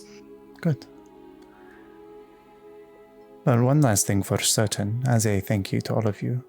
I've already told you your friend Lucky, but that ancient civilization I told you about that worshipped entities from far beyond here built a series of telumets, portals, that connect this realm to other portions. Most of them are turned off, unfortunately. However, I believe your interactions with one in the mountain perhaps would have activated it. Also the one in the Leonin capital, which you unearthed, would also be active as well. She kind of lifts something and she raises her hand, and this object appears in her hand, and she kind of floats it over to you, Lucky. And it is a gem that's kind of shaped in like a trapezoidal shape. And she says, this is a keystone. In order to activate other ones that you come across, you simply need to place this against the dominate rune at the top of the archway, and it should become active. But once you have done so, simply stepping into the water and imagining yourself in another place will take you there. And at that point, the entire ground glows clear, and it suddenly looks like you guys are floating up in the space about 100 feet. And you can see the portal down below. Ooh, cool. It's like this. The other ones you've encountered are in like ancient chambers that are uncared for, but this one she's clearly like excavated and restored to like its previous appearance. Bonnie, your cart is down below as well. And she says, I imagine that you've been away from home for quite some time, or away from your friends at least. I assume that after dinner you would like to return there, and there's no sense in staying another night away from the comfort of your friends if you can immediately be with them. Yes. I did have a thank you. question for you. Absolutely. Are you planning on actually opening this place as a school? Oh, I would love to. I spent much of my youth thinking that I would travel the stars, or travel from plane to plane. Join my friend Persephone to do the same. But when the opportunity came to come here and be the headmaster of something new, I realized that the part of me that was calling to the stars was actually just calling to the future. And what better future than there is in educating the youth? Maybe some safety guards in place before opening. Josh, I love that idea. can Jace make an insight check that Lucky wouldn't? Yeah, sure. Okay. I want an insight check on the word friend because I've been calling that they were not friends. Persephone And I want and... this to happen. Yeah. Yeah. I'm not even I gonna called this attempt. so long ago. Yeah.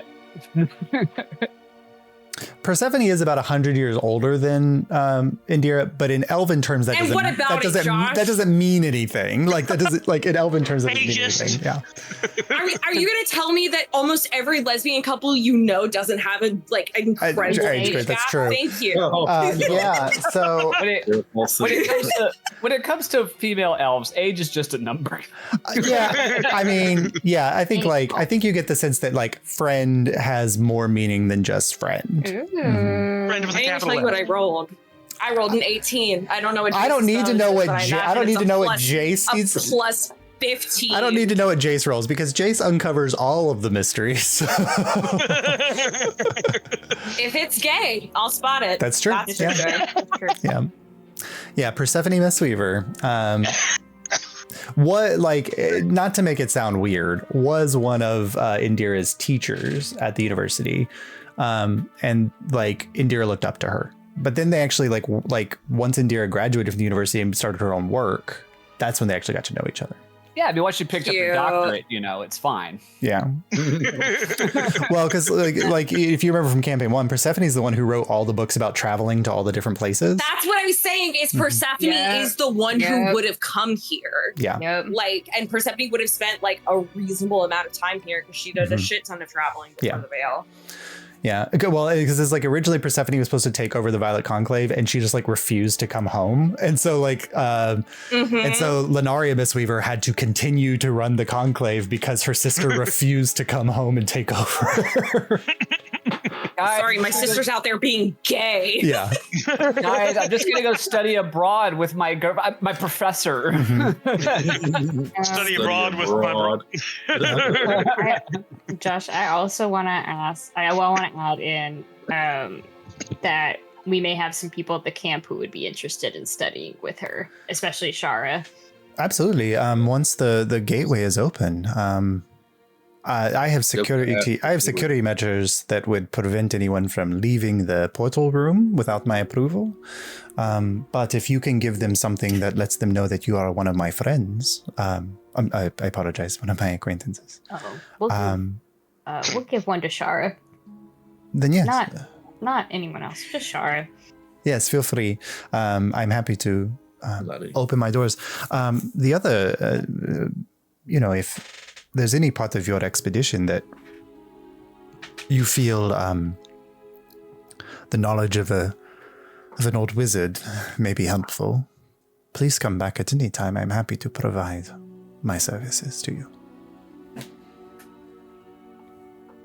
Could think of a couple of people who might take you up on that. Mm-hmm. I would like to get up and walk over to like where she is. Mm-hmm. Just stare her down. Yeah, insight check to see how willing she is for a hug right now. Incredible insight check. While you're getting up to say that, she says, and feel free to take Spectre with you. And Tuthalimus also adds in, and Enigma if he would like to go. Yay, and then already talked to us about going. Yeah, and then she looks at you, Lucky, as you're approaching. What was your insight check? I got a 28. I am so good at knowing if people want hugs or not. No. Yeah, I think like as somebody who has been disconnected from human contact for 250 years.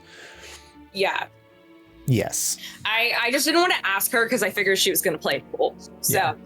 I just pull her up and just pull her into a hug, and I just hold that for, like Disney character amount of time of like, I'm not going to let go first. You're going to. Yeah. She inadvertently casts like calm emotions on herself when the hug happens. Yeah.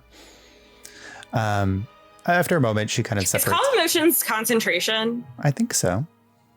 It is. I'm gonna flick her because I like know she cast that, right? Like I have that. Oh, spell. yeah, I yeah, would yeah, know yeah. that like that's. I flick her, and I say, "Drop it."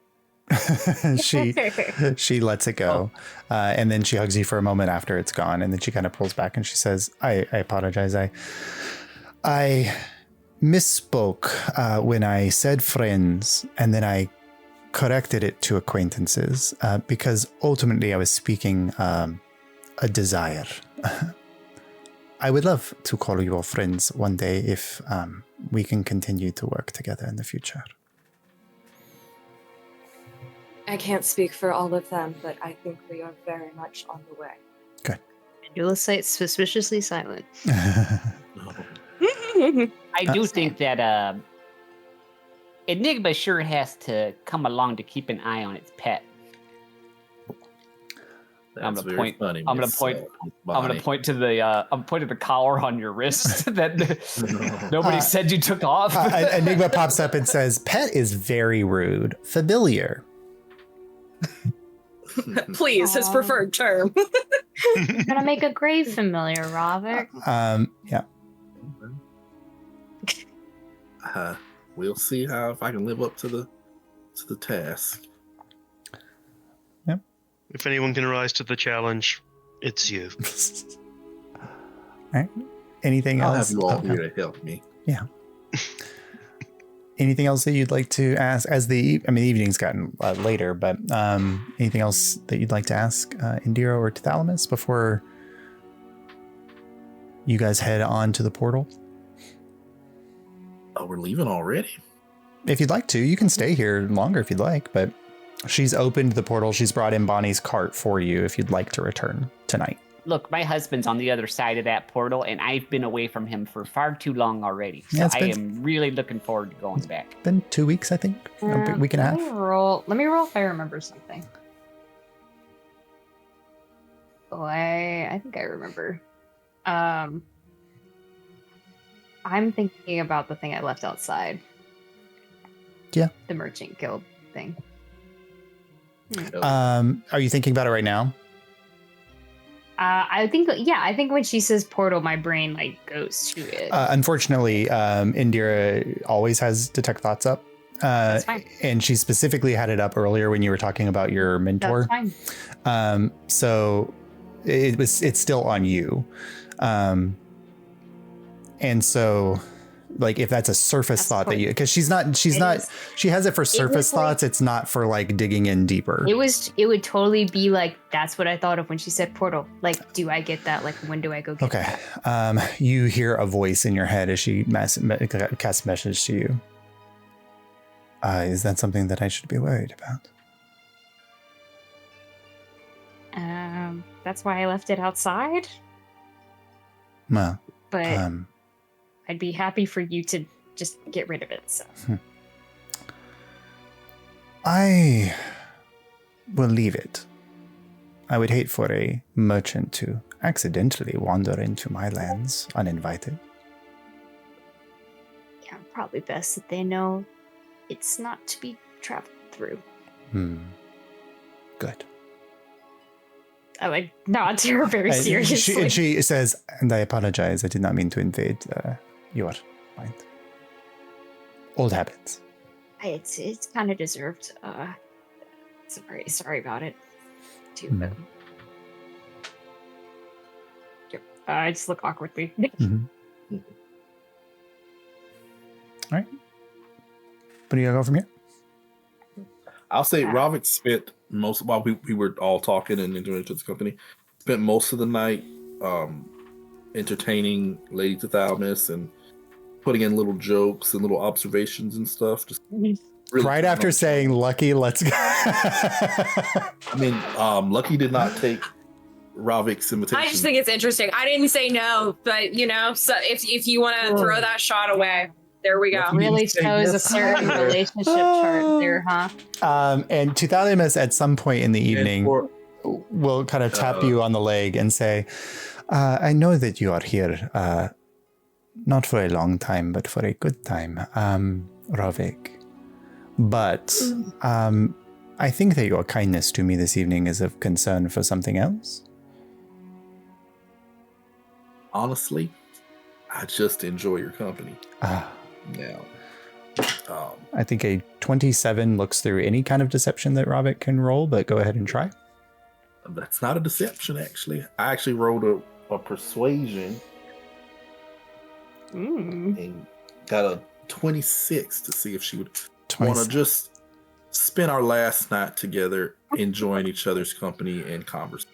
Well, You're yes. fucking insane for that. Lucky won't remember Ravik this.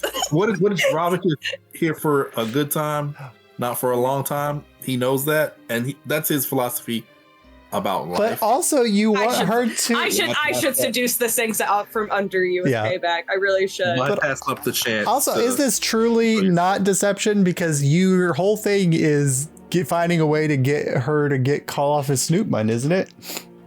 I never asked her to intervene in that. Okay. Oh my God, you're considering that a whole separate thing? Can we get Ravik to roll deception because he's fooling himself? No.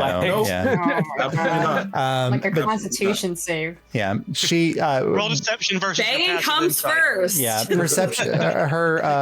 You did not beat her number, and so she kind of taps you. Just says, "Well, if you ever find yourself back in this area, please feel free to say hello. But take Enigma and take care of him. I will be traveling some and needed someone to look after him now that Joy is gone. And as much as he may call you something more, he also calls me his familiar sometimes. So I think it's a compliment from the little one." Well, I appreciate your time that you did allow me to spend, and it's always dealer's choice at the end of the night, so I guess I'll bid you farewell. Is there anything specific I need to know about the we package things and he has everything of importance on his person, and he will let you know exactly what he needs. Oh, I'm sure he will.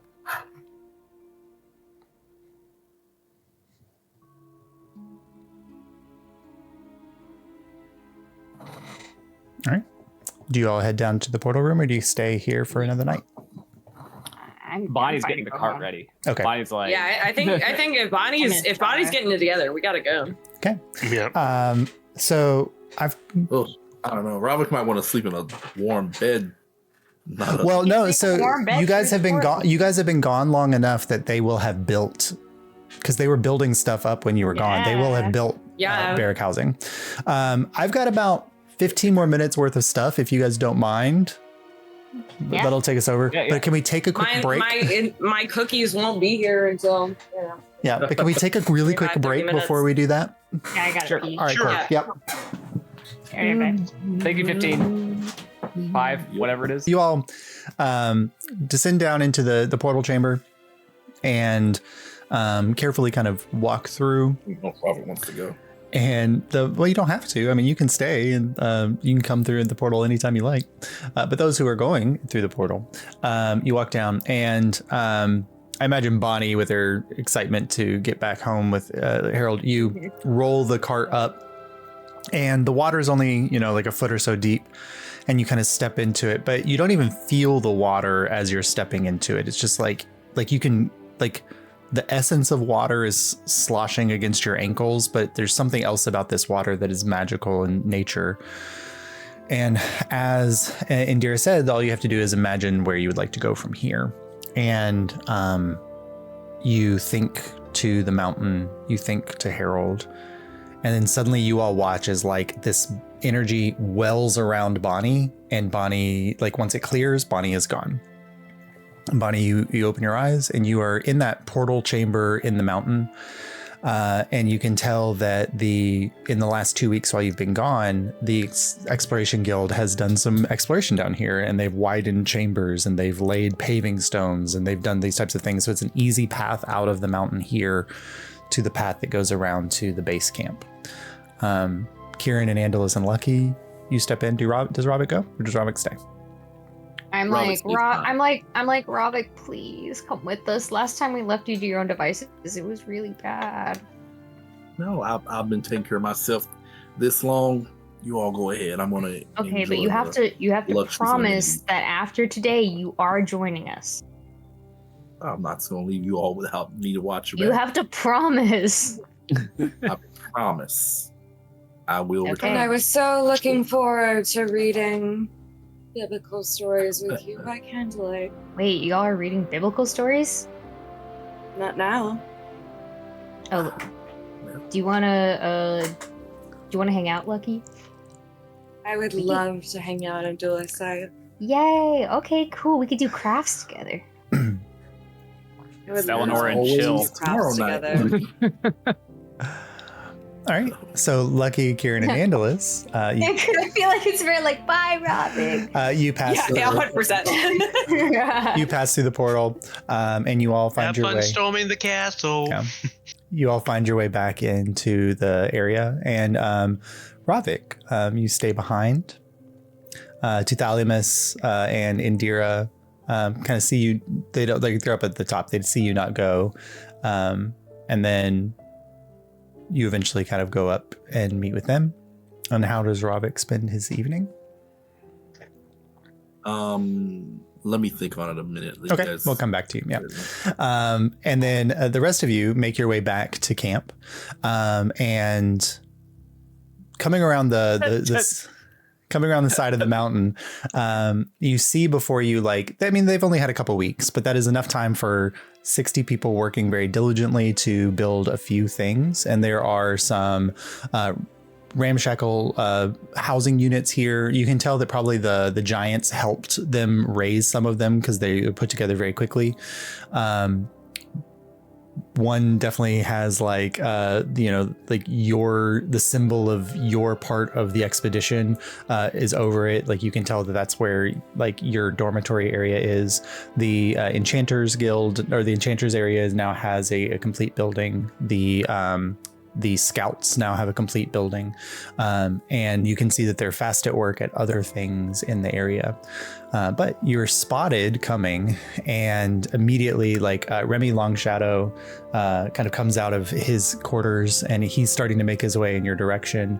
But at the front, ahead of everybody who sees you all coming after being gone for 2 weeks, is a tall Harengon male who's running through the night sky basically, and tackles Bonnie as soon as he sees her, and kind of gives her a big hug. He's smaller than she is, but gives her a big hug. What's Harold gonna think? And a kiss. Whereas Harold is there, and Andalus, you can't help to remember the last time you saw Andalus was the last time you saw Harold was in a memory in which he killed a man. And you're still not quite sure why. I think I awkwardly joined the hug. They're hugging, and then somehow I'm on the other side of Bonnie. He's my husband now too. He kind of hugs you a little bit, and then he signs to Bonnie. I'm so glad you're home. You could have called. Remy kind of comes and gets somebody to take the cart and parks it outside there, and he's like, welcome back, adventurers. It's good to see all of you. I think we have a lot to discuss, but I would like to just first say, was your mission a success? First Yes. try, yes. We sure did. We managed to make contact, and those magical cannons shouldn't give us any more trouble. So the protections on Highwall are down, and The teleportation is active. That's correct. That's good to know. He kind of takes out a stone and he goes, you can send the device now. And you see like across the camp, Shara kind of takes the stone and is hearing it. And she goes into the Enchanter's Guild and then she comes out and she has a rock in her hand. And it is a rock from the mountain, Mount Makta. And she kind of puts it down on the ground and she takes out a scroll and she's reading the scroll. And suddenly the rock flashes and vanishes from sight. Now, something that you do not see. Uh-oh. In Illyria, a new piece of technology has exploded in popularity. It's a small magical device using magic similar to sending stones to connect all listeners to a single voice. What we in our material plane might call a radio. And in Illyria, where this radio is quickly finding a place in the homes of the rich and the poor alike, it is a normal scene to see entire families gathered around its lightly magically glowing form at night to listen to broadcasts. And recently, one such broadcast caught the fervent attention of all who listened. And here is an excerpt. Gather round, friends, and listen to the genesis of a modern legend forged in the very heart of Illyria. Within the mountains of Cindervale, deep within the technological marble-filled halls of origination, the brilliant Illyrian artificers, under the wise, ingenious, and watchful gaze of lead airship Admiral Warren Windsor, allow the sparks of invention to fly like captured lightning, and a monumental undertaking has been brought to life. Flexing the incredible power of their intellect and arcane mastery, these artificers have crafted something truly unique, a beacon of power and prestige of the new Illyrian age. With new advances in runecraft and elemental binding, they've raised aloft not a simple flying craft, but a bulwark to protect, defend, and to explore. Harnessing the very power of the winds, with not one, not two, but 4 bound powerful earth elementals, this craft, sleek as an arrow and massive as a small hamlet, first cast its shadow in a maiden voyage in the very heart of Illyria, its shining capital, Anavir, where a crowd of hundreds of thousands gathered to see its gleaming hull in the bright spring sunlight. In a rare partnership between the halls of origination and the Violet Conclave, every rivet, every beam has been etched with the markings not only of the Archon of Evocation, but also the Archon of Divination and the Archon of Conjuration. In a first in the world, this Aegis of the skies does not only fly, but can appear within a moment's thought anywhere in the world. And as a protector, it is prepared and with the most advanced of arcane firearms, and those divination runes I mentioned, well, they come into dramatic effect here, able to predict the attacks and movements of its enemies. This vessel can strike not where they are, but where they will be. These artificers have crafted not just steel and magic, they have built a symbol of our unwavering resolve in this new age for the brave souls of the Radiant Legion. They have forged a skyborn sanctuary, a shield against all threats and swift weapon of retribution. This vessel is the new aerial vanguard and radiant protector soaring through the heavens. It embodies the strength and power to anticipate danger before it strikes and will illuminate the darkest corners of the world. It is the very embodiment of looking ahead, of planning, of knowing. It is the Foresight. This segment has been brought to you by the Parcels and Deliveries Guild, where their pseudo-dragon friends would like to remind you that payment comes before service. Parcels and Deliveries, the safest way to get the word out. And now to our next story. As the broadcast fades into the other news of the day. I'm reminded of a helicarrier. Jeff Bezos made AI military. What are you telling me right now? So I don't like this power projection. Yeah, so as you all are standing there and you watch as Shara has teleported a rock somewhere in the world. A necessary component for teleportation to be effective is either familiarity with a location or an object from that location. And as you all stand here, being welcomed back by your friends in the expedition, there is suddenly a moment where it's almost like time freezes and the world is cast in black and white, like a still charcoal drawing or a photograph. And then all of that collapses as a rift opens in the air above you and a ship the size of a small town or a city appears in the sky. An arrow-shaped formation, like sleek at the end and then kind of curving towards the back. 4 orbs rotating around it, each possessing a bound air elemental, keeping it aloft. And painted along the side of it, you see the words Foresight. the name of this vessel. And a craft lifts off of its deck.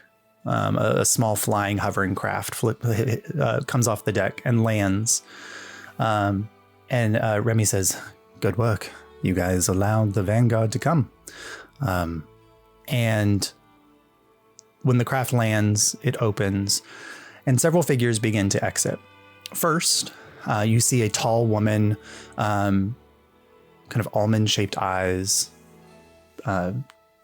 tan skin, her hair in a severe bun. Lucky, you would be the only person to recognize this individual. She is not a powerful member of the Hall of Voices, but she is a member of the Hall of Voices. And she is the leader of a sect within the Hall of Voices that has been gaining power in the last few years, specifically the Apostates. This is Simona Ling. Oh, okay. Next to her, you see two individuals dressed in violet robes, violet conclave robes.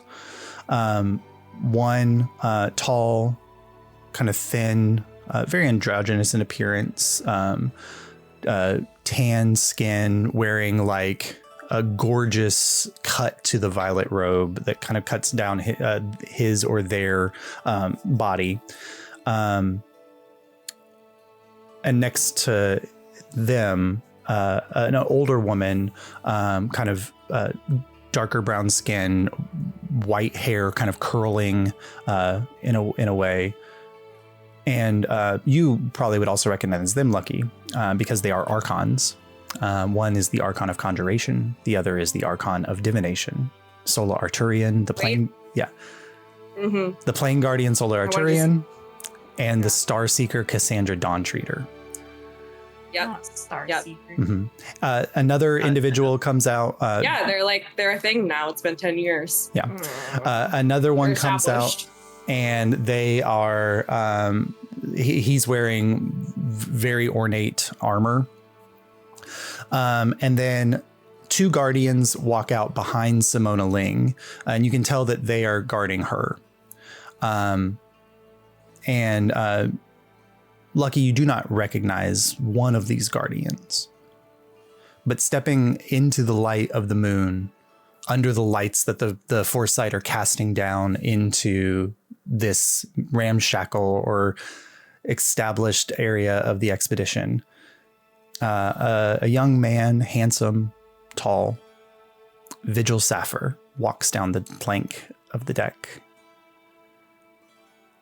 And that's where we will pick up next week. Or next time. Oh, yeah, I was just Next saying. time, yeah. It's gonna be imminent. Holy shit. You bastard. You bastard. How dare you? Make you feel really shitty about working on a battleship all of a sudden. No. You're working on a museum ship. Yeah. You're working on a museum ship Yeah. that is like, it just gives back, like, Josh, did you read it's my good message? tourism. That's like Oh, I a didn't. good thing, like, objectively. Yeah, but You're in your element. it's fair. I mean, you Hey, are where Atwood, you if should it- be. No, Guess what? the portal can only In connect case you want portals. to think about how literally anything that you do can be taken back to being like, well, actually, maybe I feel bad about what this person took away from what I'm doing. One of the questions that was submitted for, we do questions at the end of every night, and that the previous audience submitted. After our first show, an audience submitted question was, because the Constitution was originally written by white men, and would most likely a new version would be written by white men, is AI writing a new constitution the only good way that we could do that? Yes, because Like, there's no literally, bias in AI. Oh, Yeah, Yeah, that was a real question that Riley Oh. had to tell us, because I think otherwise she would have gone insane. Yeah. So Oh. anything can be bad if you think about it in a dumb way. Yeah. Fair. Yeah. Oh, they're not here for war. They're just here as a test run for this new vessel. Yeah, they're Right, yeah. The bit where None, they're like, none of those people sound like they're affiliated with Yeah. bad things at all. Well, also the bit where they're like, we know about crime before it happens. That's really cool. Oh, yeah. That's crazy. So you guys I will wonder get if this. that's based off of anything real. I Yeah. wonder. You guys will get this in the next session because, like, if you learn anything, the Foresight is like the Archon of Divination is here because she, like, the guns when they fire, they don't shoot where the things are, they shoot where they will be in the future. They're able to Literally, It's like how when you are trying to get rid of a fly, you need to clap over where they are, not. Yeah. Deflection shot from a fighter plane. And that is the one that is the Star Speaker, right? The Star Seeker speaker. Star Seeker Cassandra Dawn Treader is the Archon of Divination. Mm-hmm. Yeah, normal. Nice. Normal person. Josh, the people that sponsored that radio ad. Oh, it's the little pseudo dragons. Amazon From Enervere. Yeah. Mm-hmm. From the first the parcel and The parcel delivery service, yeah. Mm-hmm. that's FedEx.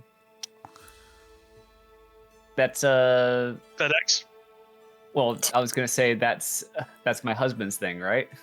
No. So your husband would not operate within the capital city of Enervere because if you remember from last season, all Ace, what are you doing with the post office? I said, who, me? Yeah. All package delivery services in Enervere are controlled by the Union of Pseudo Dragons. Okay. Yeah, and so if anybody moved, like, your husband would have delivered mail, like, outside of, within his area of the Veltland. But no, anybody moving into the Veltland or into the Enervere, the Pseudo Dragons would fuck them up. Okay. I know that we don't know, like, that radio broadcast happened or that the radio's, like, really, like, a big thing now. Yeah. But, was the voice a little pseudo dragon? I hope so. I hope it was. I'm on the radio. I'm on the radio, guys. I would really like that to be the case. Yeah, sure. Headcanon now. Headcanon accepted. Transatlantic accents. Yeah. I think it's either. I like to think that it's either a little. I love that that's not a radio voice. That's just canonically what becomes the radio voice. That's what this sounds. Yeah, because kobolds sound like that. Yeah. First. I think it's either a kobold or like a Lutrinian that was born there and just developed the strangest accent because he was in both places. It's like the way all people on NPR sound like they're from the Midwest. Yeah. No. It's NPR voice here on National Public Radio. Mm-hmm. The neutral, American neutral standard. Thank God for that. That's why I don't sound like a hillbilly. Yeah. I just saw this image. It's funny. Yeah, I know. The Ravik number 5. Yeah. I was sitting on that. I was waiting for it to cut back to Ravik, and I was gonna drop it in the chat.